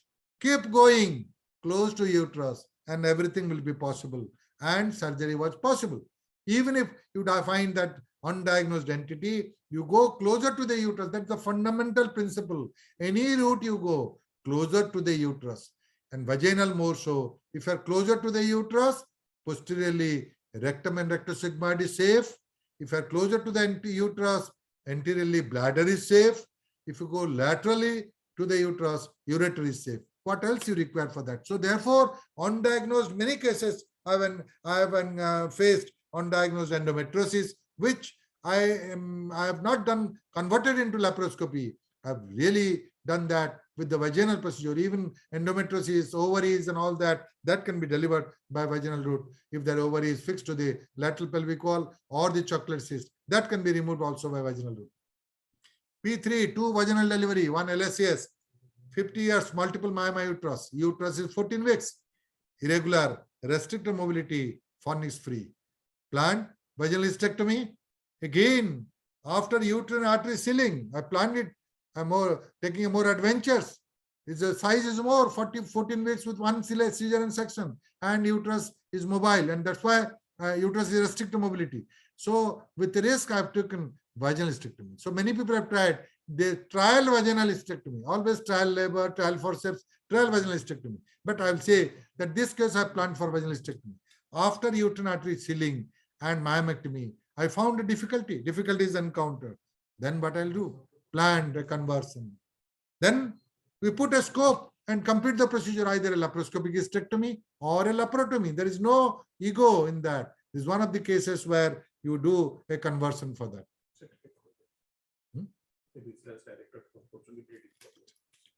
Now, this is a case where para 3, 2 vaginal delivery, 1 LSCS, 50 years, multiple myoma uterus. And on examination, the same thing. So no 14 weeks, irregular, restricted mobility. So again, I'm telling you, find a difficulty after a certain procedure.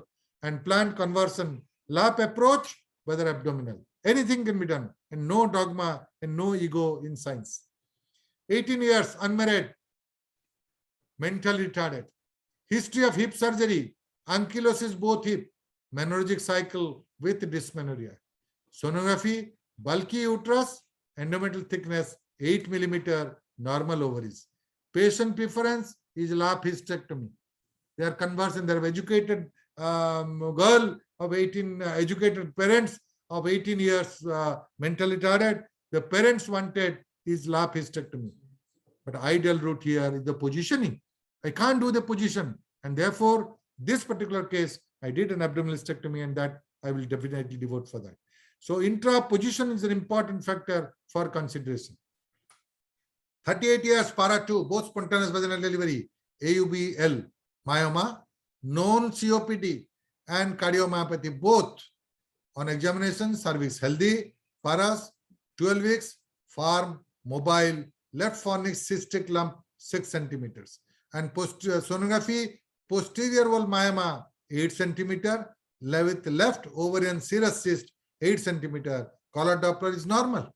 And this particular case, what shall I do? Whether vaginal or abdominal or laparoscopy? I think certainly for the sake of anesthesia, for the sake of the comorbid condition, vaginal hysterectomy is preferred. You can do an abdominal, but spinal regional anesthesia is much more safer for that.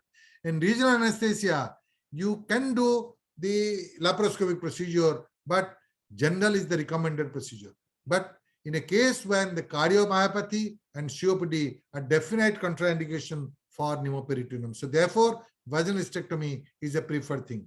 So lap hysterectomy is not suitable for anesthetic point of view. Situation 3, para 1, LSC has 48 years, pain abdomen since last 1 month, menorrhagic cycle. For abdomen, suprapubic lump, 14 weeks. PV uterus enlarged, irregular, 14 to 16 weeks for restricted mobility. Sonographic evidence of adenomyotic uterus with left adnexal hypoechoic mass with increased vascularity. Planned for laparotomy, as I have already told, and imprint biopsy. See the surgery for that. Laparotomy done, and right uterus is enlarged. Right ovarian tube normal, left ovarian tube buried to the posterior surface of the uterus, and degenerated soft pedunculated mass arising from the fundus. The other ovaries and tubes are normal. You see, this is one side of the ovarian tube which is normal, and there is a degenerated myoma arising from the fundus and is a pedunculated mass. And therefore, these are the cases where it seems pathological, and therefore, this particular case, I wanted to do an imprint biopsy, send the specimen for imprint biopsy, did a total abdominal hysterectomy with bilateral salpingo-oophorectomy, send it for the imprint biopsy of Fogen section, and report came within 15 minutes, and it came out to be degenerated myoma, and my surgery is complete. And I did not go for pelvic lymphadenectomy or some omentectomy and other thing as per the malignancy for that. So therefore, these are the cases where laparoscopy is also not indicated. Vaginal is not also suitable for this particular case. So therefore, these are some of the indications where is done. And all cases you see that all previously suturing has to be done. Now we are all employing with the vessel sealer, and these are the cases of vessel sealer. We use it, and this is a case where 2009 videos, and nowadays I've revised many of the improvised instruments where the rapidity is much more better, and the safety is much more better. The lateral spread is least. Now the newer design of vessel sealer can seal it and cut it either with the shear, with the same force with the current, or the mechanical cutter with absolutely very good vessel sealing efficiency for that. And therefore, these are the cases where the open hysterectomy, there is a place for abdominal hysterectomy for that. These are all how you see the infundibular pelvic, which is there for that, and infundibular pelvic, I'm applying that, removing both the ovaries, and then and then you just remove these and send it for the imprint biopsy and protein section, and then see that these things could be more scientifically and rationally approached for that. And you can do a suture, you do a vessel sealer, but vessel sealer is having our life much more safer, and the patient's life also, because the post-operative pain is very, very less with this approach for that. And the whole thing, the uterine also can be tackled with that. And now you see the uterus, the bladder. This was the case of bladder, how you remove this bladder, because they post cesarean and remove the bladder by seizure only. So dissection always with seizure. Earlier, people are using the blunt, the sponge and holder for that sponge. But instead of that, the seizure dissection is much more. And again, I say, start from lateral to medial.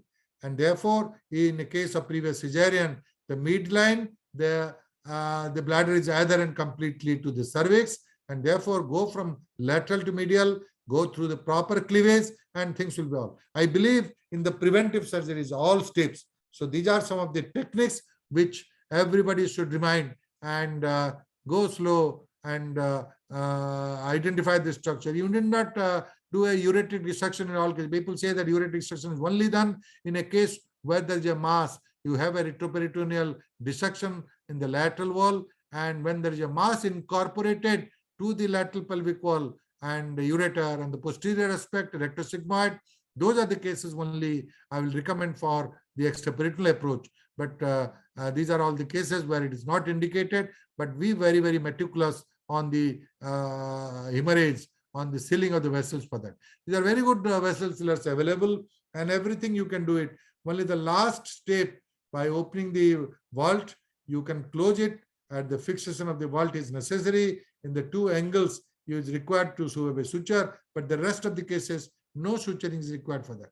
And in fact, now with the evolving technology of the new vessel sealer like shear or improved design of this, with the best the IQ machines and available are that, and newer designs of the cutter is available for that, along with the sealing. There's a cutter available, and these particular cases are much more easier to deal with, and the whole thing can be delivered. Whole thing can be done without a suture and sutureless, till the last part where you just open it, the vault, and close it. That suture is necessary for that. And see that by using this, the total amount of bleeding will be less also, and then you can complete the procedure. This is the uterosacral Mackenrod, which is to be dissected, and the bladder is already gone, and the same procedure you can adopt for that. And once the angle is open, you catch hold of that and open this with the again a vessel sealer, so that the bleeding from the vaginal edge will not be there, and you are really very secured about the hemorrhage for that. So this procedure is very, very good for that. In all abdominal hysterectomy, I employ that, and in all malignancy also, I employ that vessel sealer, so that the sutureless device, suture has a many, many great advantages for that, and it makes life easy. Now the vault is open, you have to open the vault, and with the same vessel sealer. Nowadays the cutter is available. At that time the cutter was not there, only sealing and cutting with the scissor. Now the cutter is available, and things become much more easier now, and you can automatically cut it with the vessel sealer, with the cutter available, either the mechanical cutter, or you can employ the electric cutter like shear, where the same current can seal it. And the Indian companies like Alan and PB are very good. And Alan instrument, I like it that this is very good instrument for cheaper and good instrument for vessel sealing. The sealing is good and the cutting good, and you need not again have to employ scissor for that, so that the unnecessary time waste is not there, and you can complete the procedure with a less timing for that. So this is how you remove the uterus and then send it for the biopsy. And then after the biopsy comes within 15 minutes, you can do the rest of the procedure if it becomes malignant. Otherwise, you rest assured that if this particular case comes out as a degenerated myoma, as in this particular case, the question of extensive surgery, radical surgery doesn't arise for that. So this completes the procedure. Only thing is that the vaginal vault has to be sutured on both ends, and see This is how one of the techniques I've shown you for this abdominal hysterectomy. So undiagnosed mass with vascularity, need for laparotomy and imprint biopsy is necessary. So definitely place for abdominal hysterectomy. Para 2, spontaneous vaginal delivery, pain abdomen with perception of lump abdomen. There is a firm lump of 32 weeks, restricted mobility, sonography evidence of multiple myoma uterus with chocolate cyst ovary left, planned for abdominal hysterectomy. This particular case, a large size of the uterus, 32 weeks. I am not that experienced to handle this particular case. I felt that it is beyond my limit to go for a laparoscopic hysterectomy in this particular case when I find that 32 week size uterus with the with endometriosis. I find that this is the best thing I could do, that taking the risk of the patient, I thought I will do an abdominal, and this is a procedure where the compromising the incision. Normally, people will have a tendency to give for a longitudinal incision, but longitudinal incision has its own demerits for that, and therefore I gave a transverse incision, again a phalangeal incision, and did the procedure with that. And this could be possible. Of course, the delivery is a little gymnastics. We have to do that, but compromising with that, the advantage of the vaginal, the advantage of phalangeal incision, the transverse incision, rather than the abdominal midline longitudinal incision, which I've already showed also in the incision in the episode. One of the episode was dealt with as an incision.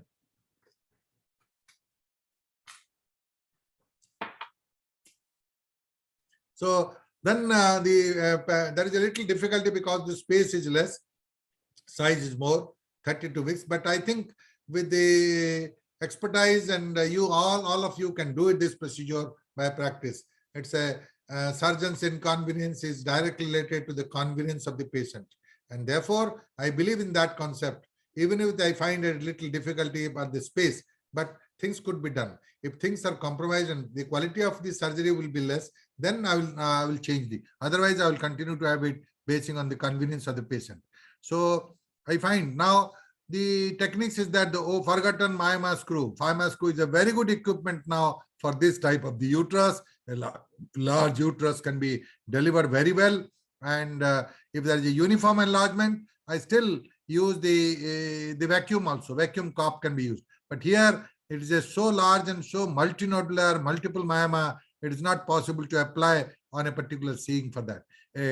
A good assistant with the classical gymnastics, I could remove this myoma and see the myoma, 32 weeks myoma, multiple myoma, and not only myoma, there is an endometriosis obliterating the pouch of Douglas for that.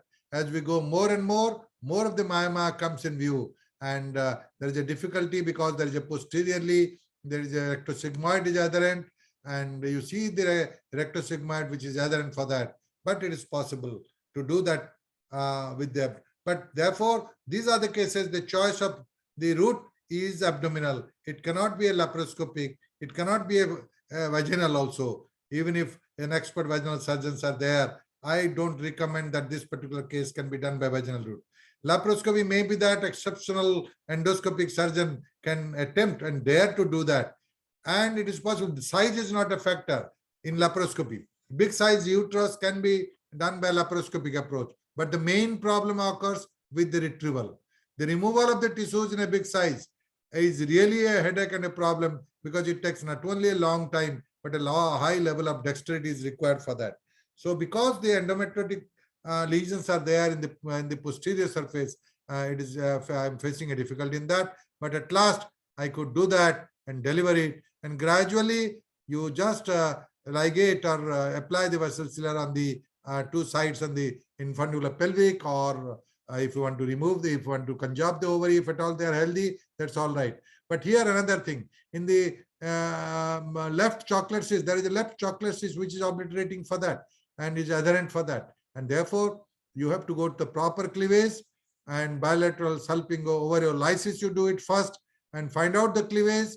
Then the rectosigmoid, you have to separate it in the right cleavage so that you don't go for a rectosigmoid injury, and then do the procedure as usual in the complete procedure with the special precaution on the rectosigmoid. You go very gently, you must go and tackle the procedure so that whole procedures can be done with that same thing, with the meticulous technology for that. But the main thing is that you must have a very, very meticulous over the safety area. And this is another ovary on the other side, and the tube which is fixed to the ovarian fossa and the posterior surface of the uterus and the rectosigmoid. The other side, the right side. So it is almost both the ovaries and tubes. We just freed it. Then the rectosigmoid, we freed it, and then we can start the procedure with the same thing, right round ligament, then infundibular pelvic ligament, and the uterine, and then subsequently the rest of the things. The uterine also can be handled with that. Now, only one thing, one technique I will advise you here, that in such a large uterus, you go and tackle, and after the uterine vessels, I think the problem of entry into that cervix in the pelvis, because of the space, limitation of the space, you just remove it, do a subtotal hysterectomy, and the stump, you catch hold of that and then approach for that. It's not the total subtotal hysterectomy in the final thing, but in the surgical procedure, you just remove the mass so that you can get a good space in between, and then you catch hold of the stump and then go and complete and remove the stump in the next phase for that. This is another method in large uterus. I always advise that you do this procedure for that. So this is a infundibular pelvic. The ovary is only fixed to that part, and the other side, the ovaries, there is a chocolate cyst. Both you remove it, and the same rest of the procedure as in the first case, the same procedure I did it, and close the vault with again the vault fixation for that. So the message, it's possible with the transverse incision, abdominal approach, the preferred route, lap approach with very, very skilled hands, and it's a prone for complications also with skinned hands. And therefore, the recommendation in this particular case will be abdominal, because the removal of the uterus is also a real problem, and safety is the first thing. There's another case, P2, both LSES, AUBA, adenomyosis with incisional hernia, and there are their ideal route. What would be the ideal route? You see that this is a case of incisional hernia with adenomyosis needing hysterectomy. I could have done the hysterectomy, hernia, keep it aside with the second sitting, doing that in either vaginal or abdominal with the existing situation. But as because the hernia is there, I decided to do it with that same sitting. Only thing is that the bladder was densely adherent here because the previous cesarean section. Otherwise, the uterus is mobile and it's not very big. It's about 10-12 centimeter. These are the cases where abdominal has to be done. I decided because I had to go for a hernia repair. An anatomical hernia repair, I always pay for after doing a hysterectomy, and you just dissect it. The dissection is very important. Here we find that because of the previous cesarean, it was densely adherent for that. And be careful about the bleeding, be careful about the bladder. And here you go gently from above and start from the lateral part. This is important. Again, I have to reiterate that the lateral approach is to be done first, then the midline approach. And midline approach, you go more towards the cervix so that the bladder, you don't injure it further. And if at all there is an injury, you can repair it, but at least try to have a preventive surgery for that, so that the bladder is not injured for that. And therefore, the same procedure, we do it with that vessel sealer. You can do it with the sutures also, and from the beginning till last. And remember, even if you are using the vessel sealer or suture, always advise that go closer to the uterus. Closer to the uterus is always best for that, and closer to the uterus is always best. And therefore, that because of the two indications, you see now that the vault is kept open. Vault is now suture. Vault is now coagulated, and so that the bleeding will be less. This is the advantage of using the vessel sealer for that. And the two angles are held on either side with the midline, so that you can suture it to close it, and vault fixation can be done with that. And this is a final thing, that the uterus is out. And after that, the vault closure technique of vault closure, I will just show you how you close the vault. On the angle on both sides, you just close the vault, and then again reinforce the suture. This is the vault which I'm closing with that angle of the vault. And this initially I've led it with that to see that the angle of the vault is not inverted, it is everted. so that it don't take a figure of 8 suture, which previously the people are using it. I'm against the figure of 8. I'm using the mattress. Again, second reinforcing suture, I'm putting it. And this suture, I will take a bite from the uterosacral and again fix it to that. And so that the main purpose of the fixation to the vault is there. One on this side, one on the other side, and then the middle part, I just keep it, either you can keep it open or you can have one suture, transfer suture in the midline, so that the middle, so that the things will be okay for that. And then after the procedure, you start with the one hernia repair, and hernia repair can be done by you. I think the gynecologist can do the hernia repair for that. This is how the small oozing from the bladder muscle which is there. So I'm just ligating this muscle. There is not a bladder injury is not there, but still I gave 1 or 2 sutures for that to close this. And again, now the second procedure started with the hernia repair. I'm just showing that how the hernia repair needs a meticulous dissection of the tissues. It is not that you just at random close it. Because the mesh is there, you can put it for that. So anatomical repair and reinforcement with the mesh gives a much more better result for that. And give a priority to the anatomical repair. Just dissect the muscle and the rectus sheath, and the redundant thing you can excise for that, and you must oppose for that. And layer method, you can close it, the peritoneum as well as the muscle, and then the rectus sheath could be done for that. Now the whole of the rectus muscle on either side, there's a divarication earlier. Now we can dissect it, and then you can do an excision, redundant portion, the fibrous portion, you can excise the hernial sac so that you can close it in the right direction for that. These are all the redundant fibrous tissues in the rectus sheath and the peritoneum, which can just excise for that. And then after that, a layer closure has to be done, and the peritoneum.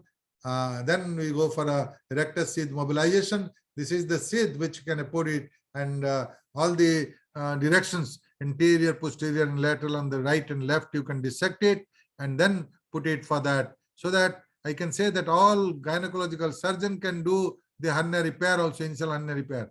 They blame that, surgeons blame that you create the hernia. We don't create, we create the hernia, we treat it also, that's all. You remember that you take measures not to have a hernia. That's a primary prevention for that. But even if I find that incisional hernia, I think it can be better dealt with by the gynecologist also, the same thing. But I always prefer the layer method for that. So after the dissection, complete dissection on either side, these are the peritoneum, which I'm giving a running suture, and then then the muscle, the 2 muscles which is there in a divarication, which has to be opposed in the center in between, and that gives the additional strength for that. Then the rectus sheath, I give that. And in addition, in the last, you can give a reinforce with a mesh, and that will serve the purpose for that. This is the same thing. And earlier we were using the proline suture for that. But again, I say that if you're doing a good dissection in this particular case, even vicryl can be a better option for that. So vicryl can be a good suture as par with the proline, which can be offered for that. And after the closure of this rectus sheath, you can go again, either some cases when you find that if it is not opposed, they put a dip. I always see that anatomical closure should be done, and along with that anatomical closure, you can put a mesh. I think after closing this the rectus sheath, this is the mesh which has been given, and then this reinforcing of the mesh will have a better long-term prognosis, and long-term results for that is much more better. But even without mesh also, anatomical repair, I've done it quite often, and it is much better for that. This is para 1 abortion 2 LSCS 40 years with AUB-A adenomyosis with pelvic endometriosis, with scar endometriosis. And therefore, if there is a scar endometriosis with pelvic endometriosis on ultrasound and a parietal lesion, this is the case. There is no doubt that in which row to laparoscopy has a place for that. And laparotomy has to be done with a decision of excision of scar endometric nodule, and the parietal wall is about 10 centimeter is there, and wide excision of the peritoneum, the scar endometric nodule is essential for prevention of the future recurrence, and therefore you go to that. Remember, I've done a couple of quite a good number of cases of scar endometriosis excision and varieties of scar endometriosis, and I've shown you in the endometriosis episode. But majority of the scar endometriosis, they are limited in the parietal wall, and the uterus and ovary is normal. But in some cases like this, there was an element of pathology in the pelvis in terms of the adenomyosis or in terms of the chocolate cyst, along with the scar endometriosis in the parietal region. And majority of this scar is up to limited up to the rectus sheath and up maximum up to muscle, not beyond that. But this is a case where you find I dissected from all around and found that this is attached to the fundus of the uterus, and fundus is fixed directly to the scar endometriosis. So I dissected that and excision, the particular the endometriosis in totally, and wide excision is necessary, as you see in this particular case, how wide I have dissected this. And then gradually you go and approach the fundus. When I fundus, I find that this is attached there.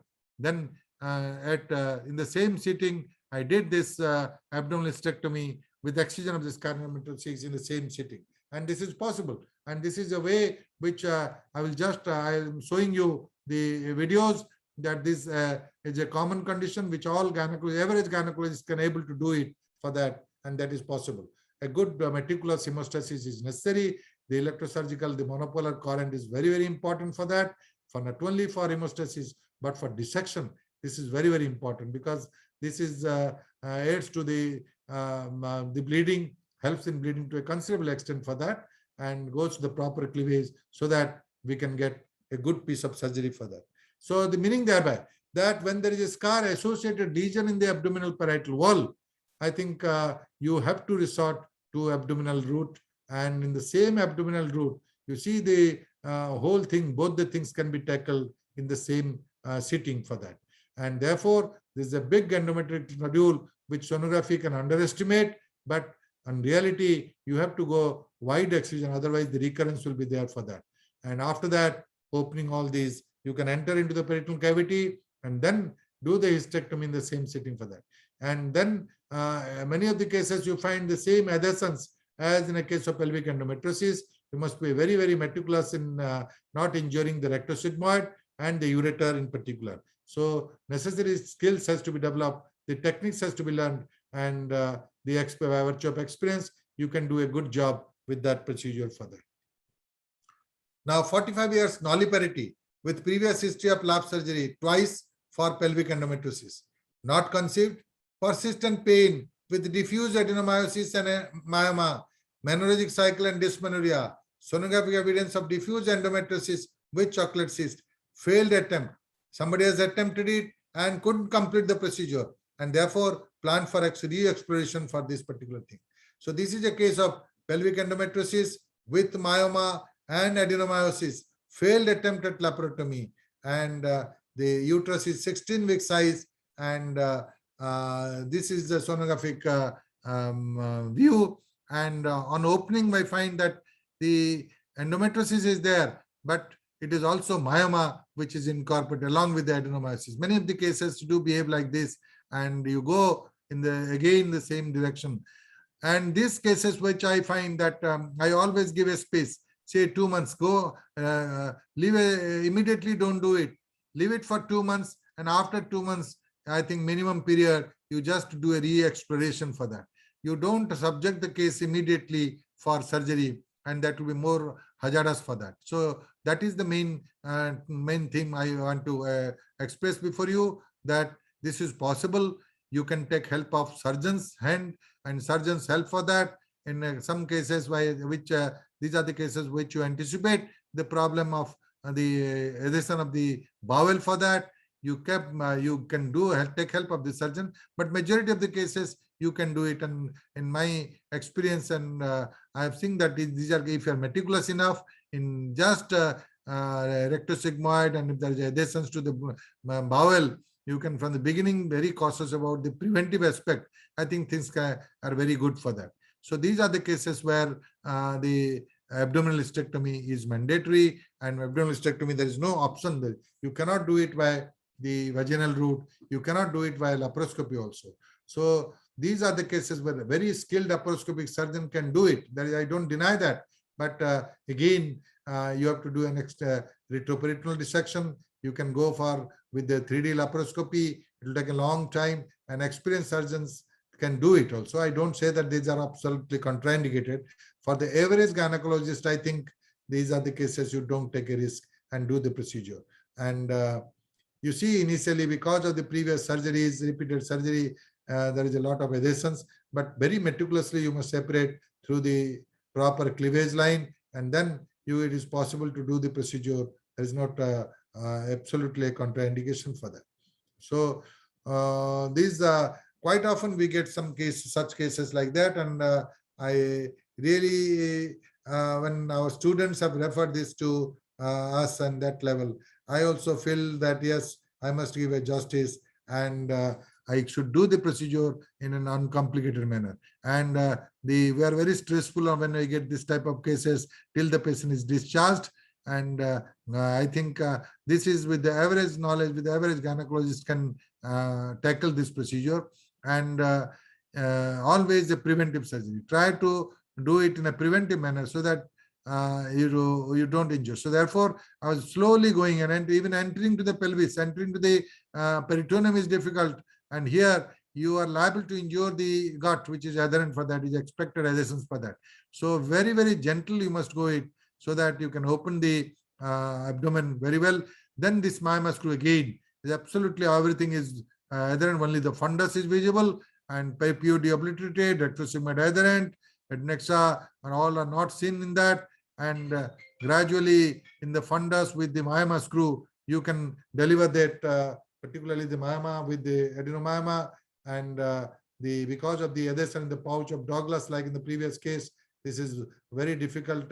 This is a fundal myoma. This adenomyosis is there, but a fundal myoma is there here along with the adenomyoma. But these are all adhesions all around in the lateral part, in the posterior part mainly, not in the anteriorly, but posterior POD is obliterated, and you must free the adhesions first with the omentum, and the gut could be adherent for that. Be very gentle, not apply the current in the gut, but if the omentum is there, that is all right for that. But these are all fused. These are all pasted. The rectosigmoid is not the separated. These are all the uterosacral, which is the posterior part, is absolutely fused with that. And these are all posteriorly. The adenomyosis uterus can be seen. Only the myoma in the fundus appears to be a myoma, but ultimately on cut section, it came out to be adenomyosis for that. So these are blunt dissection can better deal with that. Blunt dissection and very gentle dissection will be there. Don't apply the current. And now you can see the endometriotic, dense endometriotic cyst, which is adherent for that. Nothing is identified, but go very, very slow and meticulous dissection can really serve the purpose and really benefit you for that. And you see the rectosigmoid, how it is there, fixed with that. Both the necks are fixed with that. And this is the ovary, which is also fixed. And the ovarian tube, just by blunt dissection by the finger, I lifted it out, the ovaries and tubes. But this ovary, the other side ovary, is absolutely fixed with that. So only problem is that in the rectosigmoid and the pelvic endometriosis, this is very liable to develop the injury to the gut, colonic injury and rectosigmoid injury. So if you are very, very meticulous, I think nothing will happen. And go always closer to the uterus, identifying the structures very well. And then, so this dissection is important, and then start the procedure of removal, apply the clamp, and gradually, if you apply clamp, or vessel sealer, and go from the first pedicle and then go downwards, things will be easy, and you can complete the procedure uneventfully for that.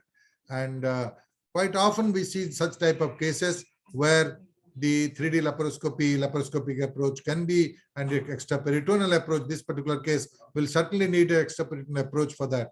Way back in 2007, this is the video which I'm showing you. Now the newer instruments are there, newer hand instruments are there with the vessel sealer and the cutter. I'm using that cutter also. This is a myoma associated with that, additional myoma, 2 myomas there in the lateral aspect, along with the adenomyoma for that.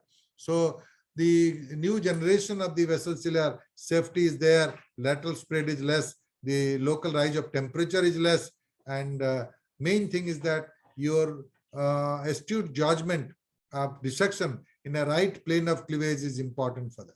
So this is all that can be done with that, and it is possible.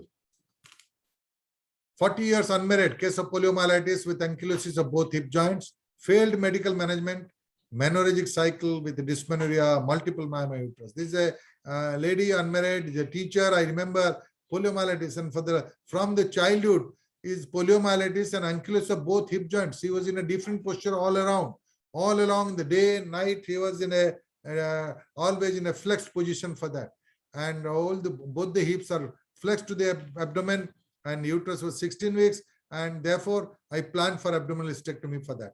So this is a case where incision is again a pharyngeal.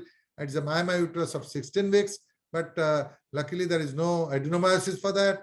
But the position itself is prohibiting me from other procedures. So here, myoma of 16 week size, but no adhesion. It could be very well lift up and then do the procedure or the rest of the procedure with that. So there is no adhesion and absolutely mobile uterus, unlike the previous case. But the only problem is that I had decided for abdominal because of the position, change in the position for that. The rest of the procedure is absolutely normal. 42 years para one with pelvic endometriosis. Right chocolate cyst ovary 12 centimeter in diameter, failed medical management. And this is planned for lap hysterectomy. You see, these are the cases. There is a definite place for lap hysterectomy. When you put a scope, you find that the left ovary is buried, and left ovary is relatively normal size. It's not very big, but it is fixed to the posterior surface of the uterus. But on the right side, there is a big chocolate cyst, and in the midline, the gut, you can see the gut completely adherent to the posterior surface of that. And these are the cases you have to do a laparoscopic hysterectomy. And laparoscopic hysterectomy is of very, very beneficial role in this particular case. And you can do a total laparoscopic hysterectomy, or you can do a laparoscopic assisted vaginal hysterectomy.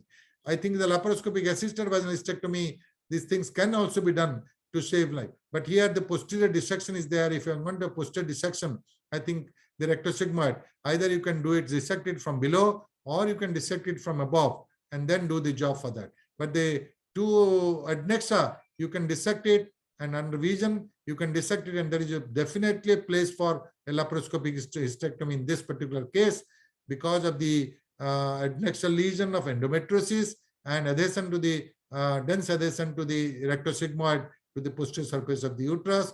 You just separate it and then do the procedure. And here the extraperitoneal is option for yours. Extraperitoneal is not necessary, not very important, because we can dissect it, the whole of these from the medial to the lateral, and put I think the vessel sealer and the infundibular pelvic approach to the infundibular pelvic can be much more easier. And after that, you can do the procedure with that. And the lot of vessel sealers are using, you can use the harmonic for that also, but the dissection is much more important. You must go to the proper cleavage for that. And lap hysterectomy is possible for that. And here the central part, you have to dissect it from the more pressure has to be given towards the uterine side, not towards the rectosigmoid. Otherwise, you'll learn. And no, I think electricity, I think the current, you don't apply that. Otherwise, you land in problem for that. And after clearing all these, the whole procedure can be very well easy. And the dissection is much more important. You clear everything, the whole pelvis. Now you can see the whole of the POD is cleared for that. This is the important part of this procedure. And after the clearance of the part is there, then the things becomes very easy. You need not worry about it for that. So primary attention is a dissection and cleaning of that ovarian cyst and the tumors, and particularly the rectosigmoid part. And you can apply this is a bipolar forceps which can apply it. You can use the vessel sealer with the cauter, or you can use the harmonic also for that.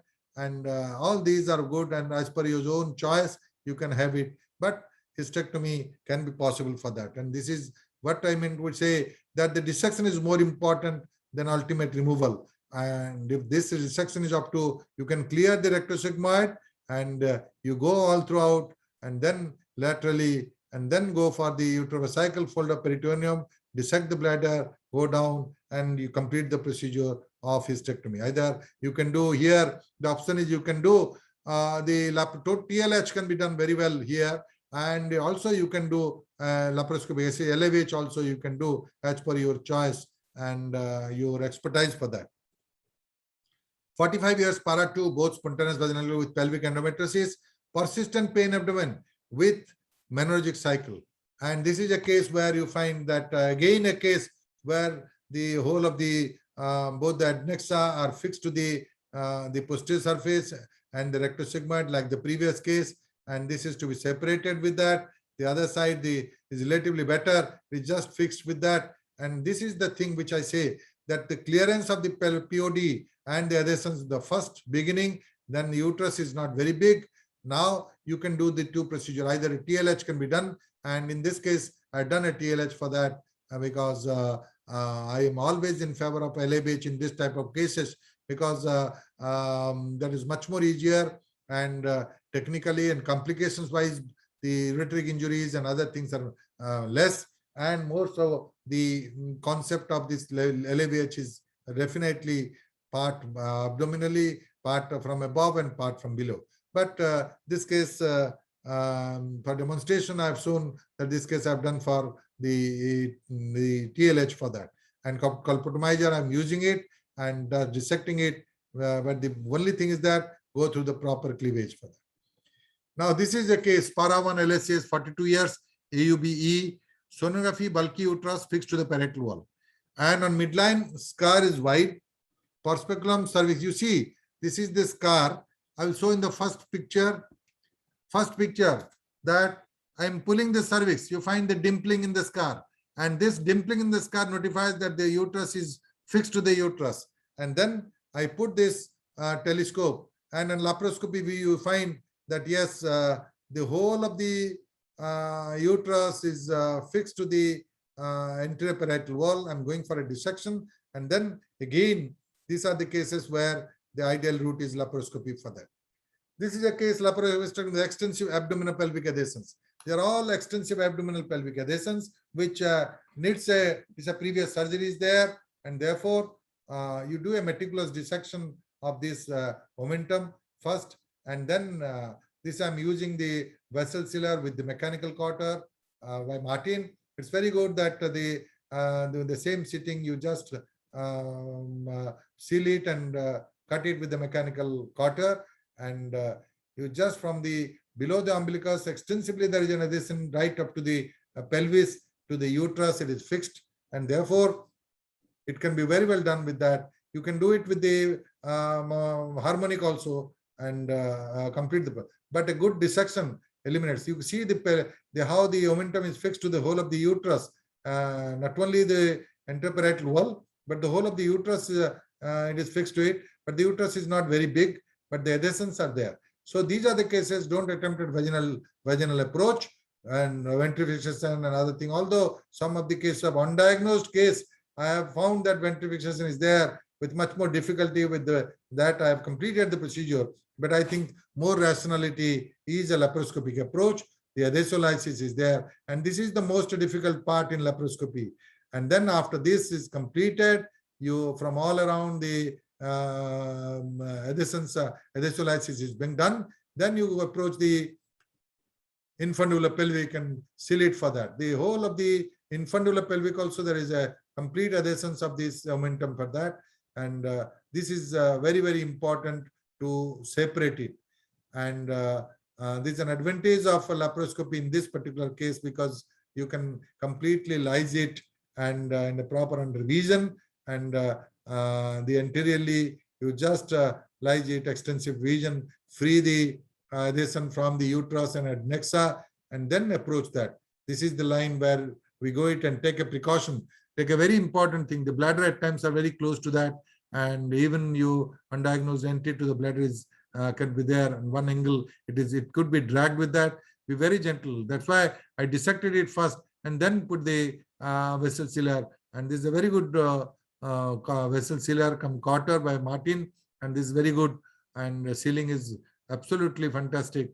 and complete the procedure after adesolysis. Rest of the thing you can do it with either a TLH or LAVH, whatever is the choice is yours. But you see the extent of adhesions here all around, how this has been there, and be cautious to find out the undiagnosed bowel injury also.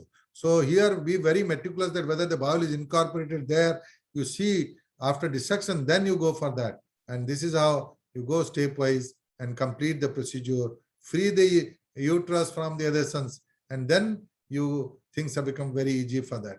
So these are a previous surgery due to some surgery. This is the adhesion which is being found.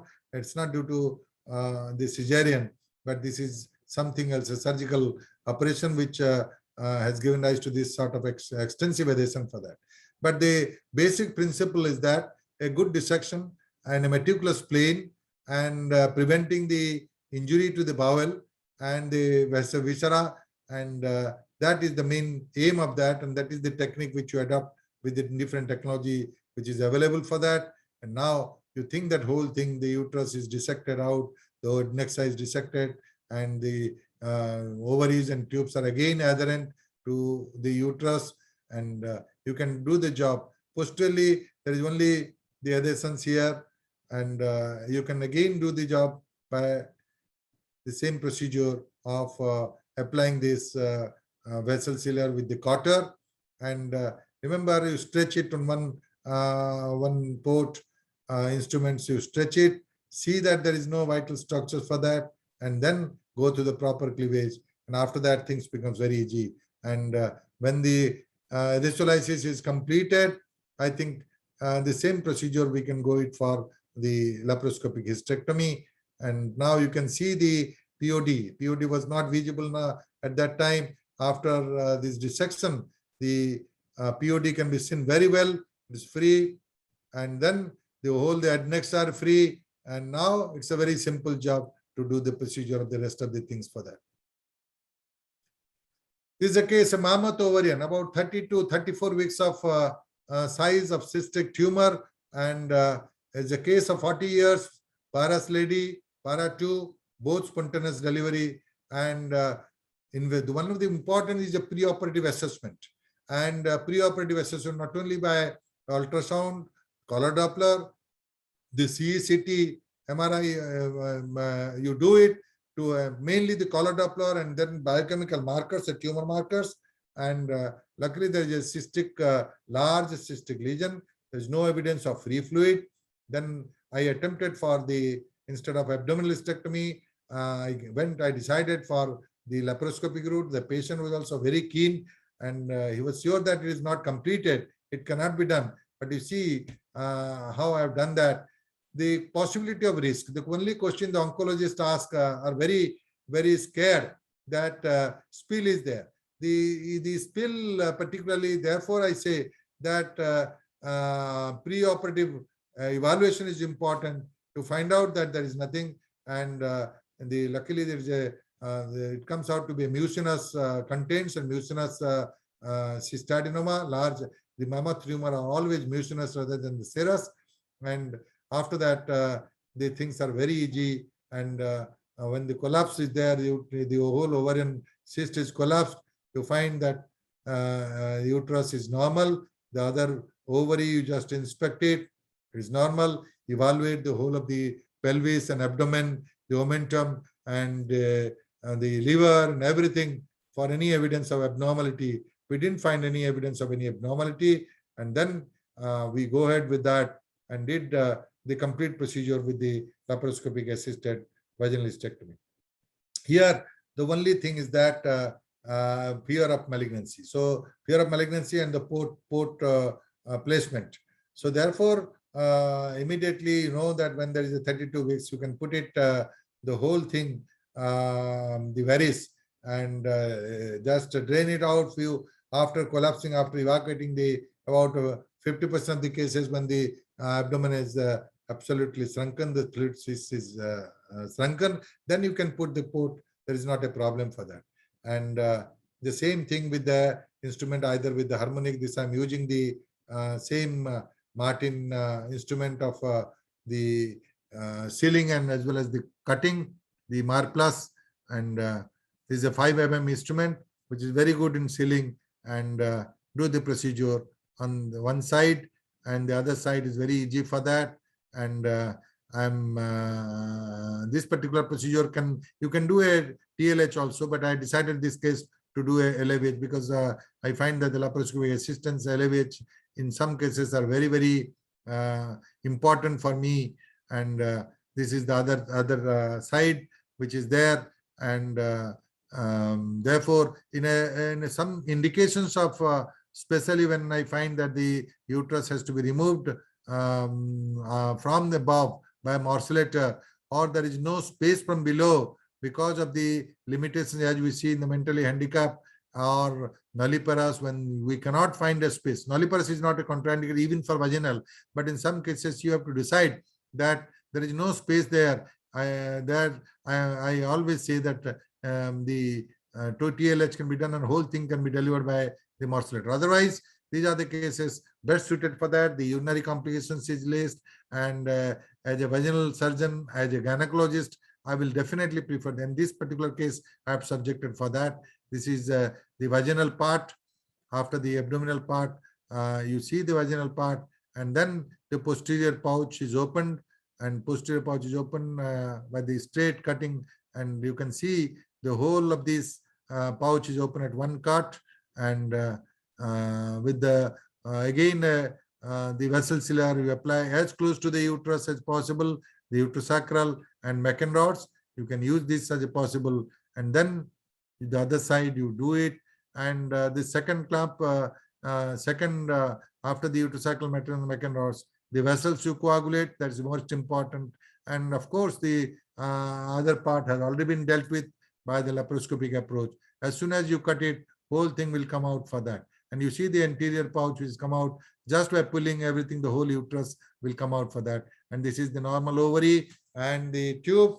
And then you can see the other ovarian cyst, a big ovarian cyst, and it will come out automatically because it's already shrunken, and you just give a traction, and slowly whole ovarian cyst can come out for that. And the whole procedure is over now, and you can now do a closure and then inspect it by laparoscopy that yes, we have done the job for that. So there is definitely a place in, even if impossible, you think that it is impossible, it is possible, and you can do that. And vault closure and the vaginal closure is to be done from below, and then subsequently you can re-inspect and find out that there is no bleeding and absolutely normal for that. This is another case, LVH. This is another case, a previous LSCS, a vaginal hysterectomy, purely vaginal hysterectomy. I want to devote more of time to the vaginal hysterectomy because I have already one episode on vaginal hysterectomy. Just to complete the procedure of the three different varieties. This is a case of previous 2 CS, previous LSCS. LSCS is not a contraindication for that. I'm using this, another instrument is again a vessel sealer by Martin. I'm using this, and this is a very good thing that you go close anterior pouch, posterior pouch, don't open the peritoneum. And ideally, initially we were opening the peritoneum earlier, but now we are not opening the peritoneum. And with this instrument, at the level of the uterine is very meticulous that you don't go laterally. And always closer to the uterus will eliminate many things, and all of the complications are avoided by that. And that is important. What I find that you apply this in the second part is the bundle, uterine bundle, and don't have to skeletonize everything. And remember that always if you go closer to the uterus at one point of time after the uterine, the anterior pouch will be automatically open for that. And that completes the procedure.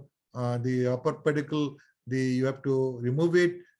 Same thing with the same thing, but you can apply a clamp also and then reduce the space. The clamp is not for suturing, but reduce the space, you can have it, and then whole procedure you can complete it at the end. And posteriorly you must deliver it. And a big uterus, you have there can be debulking, or if it is a myomectomy, myoma, you have to do a myomectomy. It's much more easier. A bigger the adenomyosis uterus, the debulking procedure is a little difficult, and scalpel debulking procedure morcellation is much more used, and we are gradually we are using this particular case because this is a previous cesarean. At that particular level, you must be very, very careful because the vessel lateral entry is there, lateral window is there, but the midpoint is completely fixed. So precaution has to be taken on the midpoint so that the bladder is not very much densely adherent for that. This is the only trick we are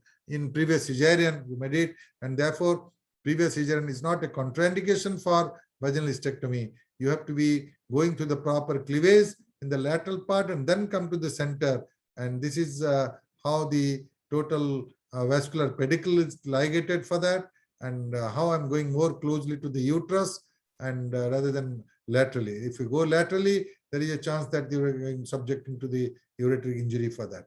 And then it's a big uterus and it's a bisection. You go for bisection and intramural coring for that, and then do the procedure because the fundus is a bigger part for that after the uterine arteries become ligated, and this is a big, about 12-14 big size uterus can be delivered with the previous cesarean section also. This is another case with the multiple myoma. This is way back in 2007 we have done it.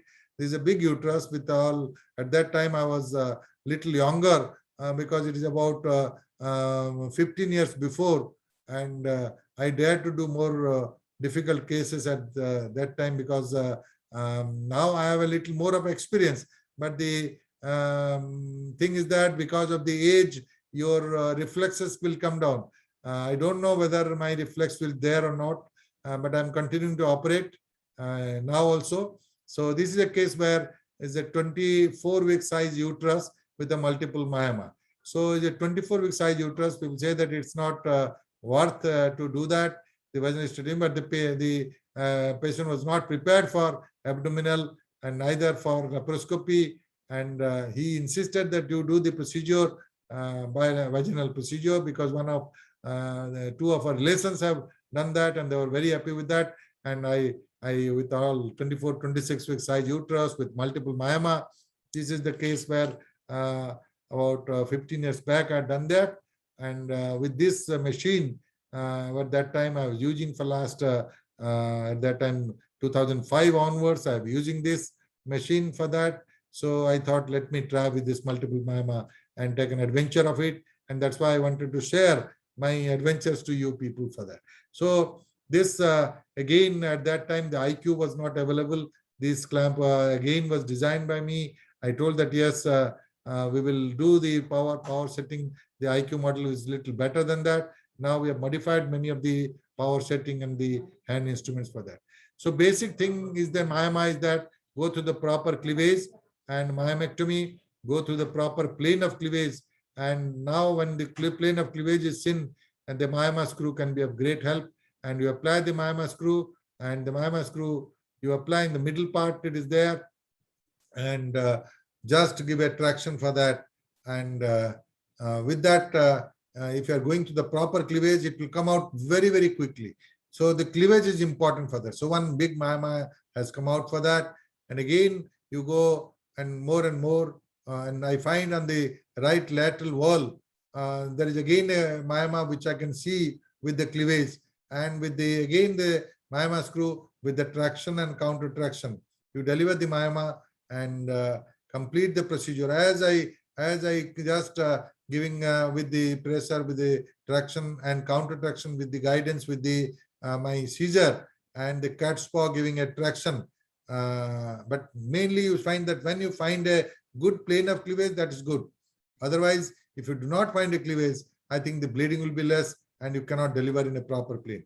Now, this is a good plane which I find, and then giving a traction slowly, such a big myoma can be delivered with that, and that ultimately gives rise to a complete procedure. As I give a traction, more and more myoma tissue come out for that. And therefore, this is the second myoma which has come out for that. And after the space is found out, then before, because the uterine is not dealt with, now I'm putting the uterine, I'm getting a space to find out this, the uterine artery. Can you see that uterine artery? And then after that, you go a little above. And again, I find 2-3 myomas there, and which I can just deliver it because it's such a big myoma uterus.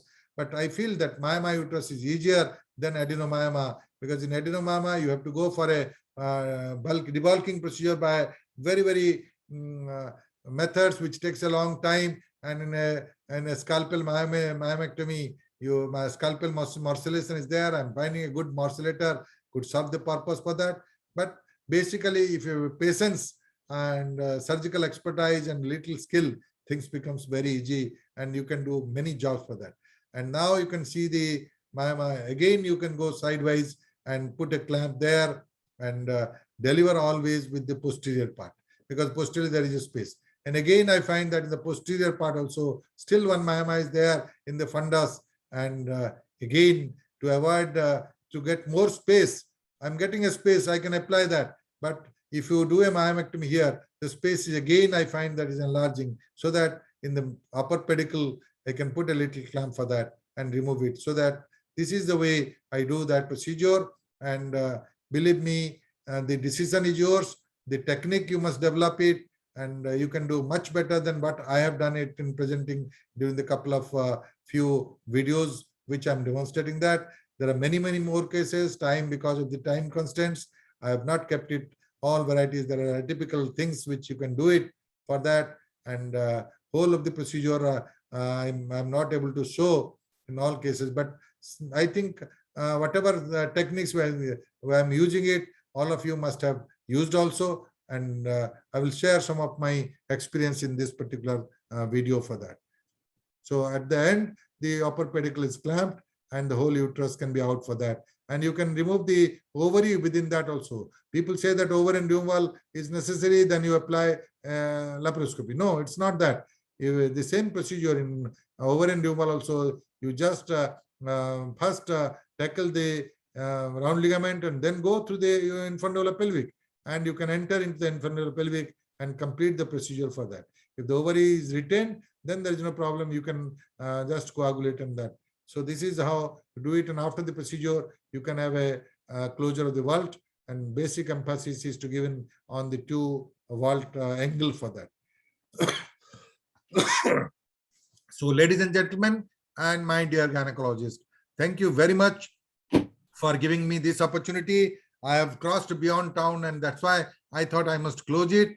And again, for the access from the initial part, I again thank the team Zuventus for giving me again opportunity for this presentation today in to Alad, and Dr. Diwan has already conveyed you for the how to get a link and get into it.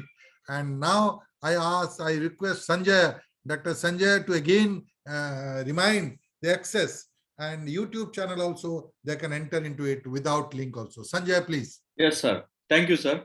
So this was the 24th episode. So now we have started as a Pracha Hospital and Zuventus collaboration. We have started a YouTube channel where you will get all the 24 episodes of all the knowledge, whatever Dr. P.C. Mahapatra sir shared with you, you will get at a single click. So the episodes will be 1, 2, 3, 4, 5 like series, and you can watch one after another, and all episodes will be at one single place. So this will be Dr. Mahapatra's channel. So and there will be for that, if you want to get the notification or you want to get the any further information regarding the new episodes, you have to subscribe the channel so that you will get the all the notifications. So this is how we have started the channel. Thank you, sir. Thank you, Sanjay, for this particular thing, viewer and all that. And I think as a teacher, and I'm a passion for teaching, and you people love so much, and the love and affection has yielded this type of expansion of the educational program, and that's why we are continuing. And I'm surprised that by this time 24 episodes is already finished, and I really thank all my viewers and my lovable persons for that, and thank you very much for giving me this opportunity for that. Sanjay. Thank you, sir. Sir, there are few questions, so with your permission, we can take few questions. So the sir, Sheikh Muhammad from Anandnag, he's inviting you to the beautiful valley of Kashmir. Please, he's asking to accept. Certainly. Yes, sir. I will certainly go. Yes, I have sir. assured you, I have told you, I promised you. And his question is there any medical management for diffuse adenomyosis other than hysterectomy? Well, diffuse adenomyosis, there is a medical management for ovarian endometriosis. But for adenomyosis, we have tried many drugs like cabergoline. We have tried like the the letrozole derivatives. I have tried with that, but I'm not very happy with that. And I've tried the LNG IUS.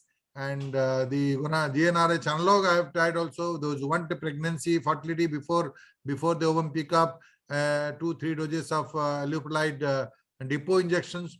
And if they are having a child and pain perception is there, the LNG IUS can be of great help, particularly for that.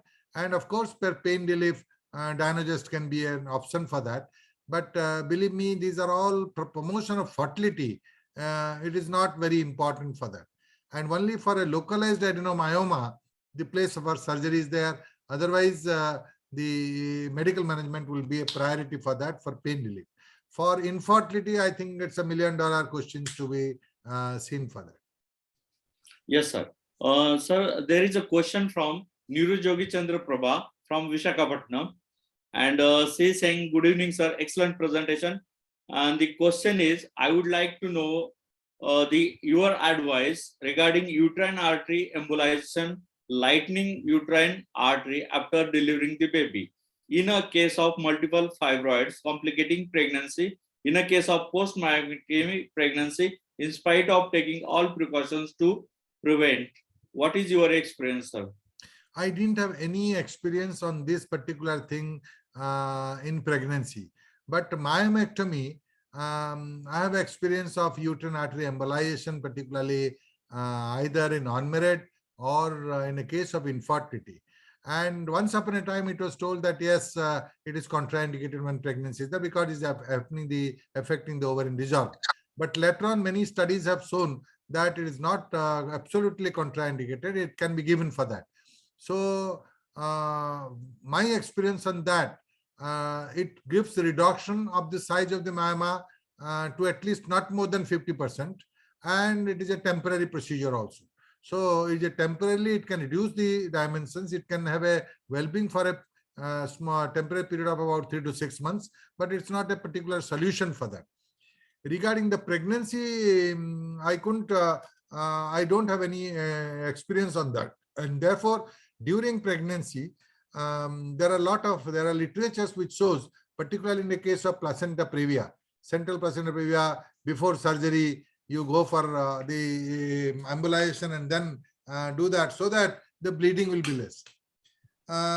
In fact, I have many cases of placenta previa which I have handled, and I pray God that I didn't find any such problem for that. The bleeding is more in some cases, only in cases where there is a previous 2 cesarean section with the placenta previa. And in Creta, I decided immediate doing a hysterectomy because they have 2 babies there. I immediate hysterectomy in the same thing, rather than waiting for that, and alternative methods of uterine artery ligation or embolization for that. So this is an option for that. But simple uterine arterial embolization and then doing the procedure, I didn't have any experience. There are people who I've seen the presentations where in facilities where they're existing, they go to the cath lab and do the embolization and then come to the OT and do the procedure for that. And in fact, whatever procedures you do, hardly we get a problem. In cases where you are prepared for that, take a blood and immediately tackling the bleeding during surgery is most important. And peculiarly, I find when you are more cautious, I think the complications are less. The complications are more often when you don't expect that, and in a very simple case, there is a complication of bleeding for that. Yes, sir. That's all. Thank you, sir. Thank you. Thank you very much, sir. Thank you, Sanjay, for giving me another opportunity for that. And thank you for the YouTube channel we have inaugurated here. And I think it's a boon for the gynecologist who want it and to take up this. And thanks for the love and affection of all the audience and viewers. Thank you. Thank you, sir. Please stop the recording. Thank you, sir.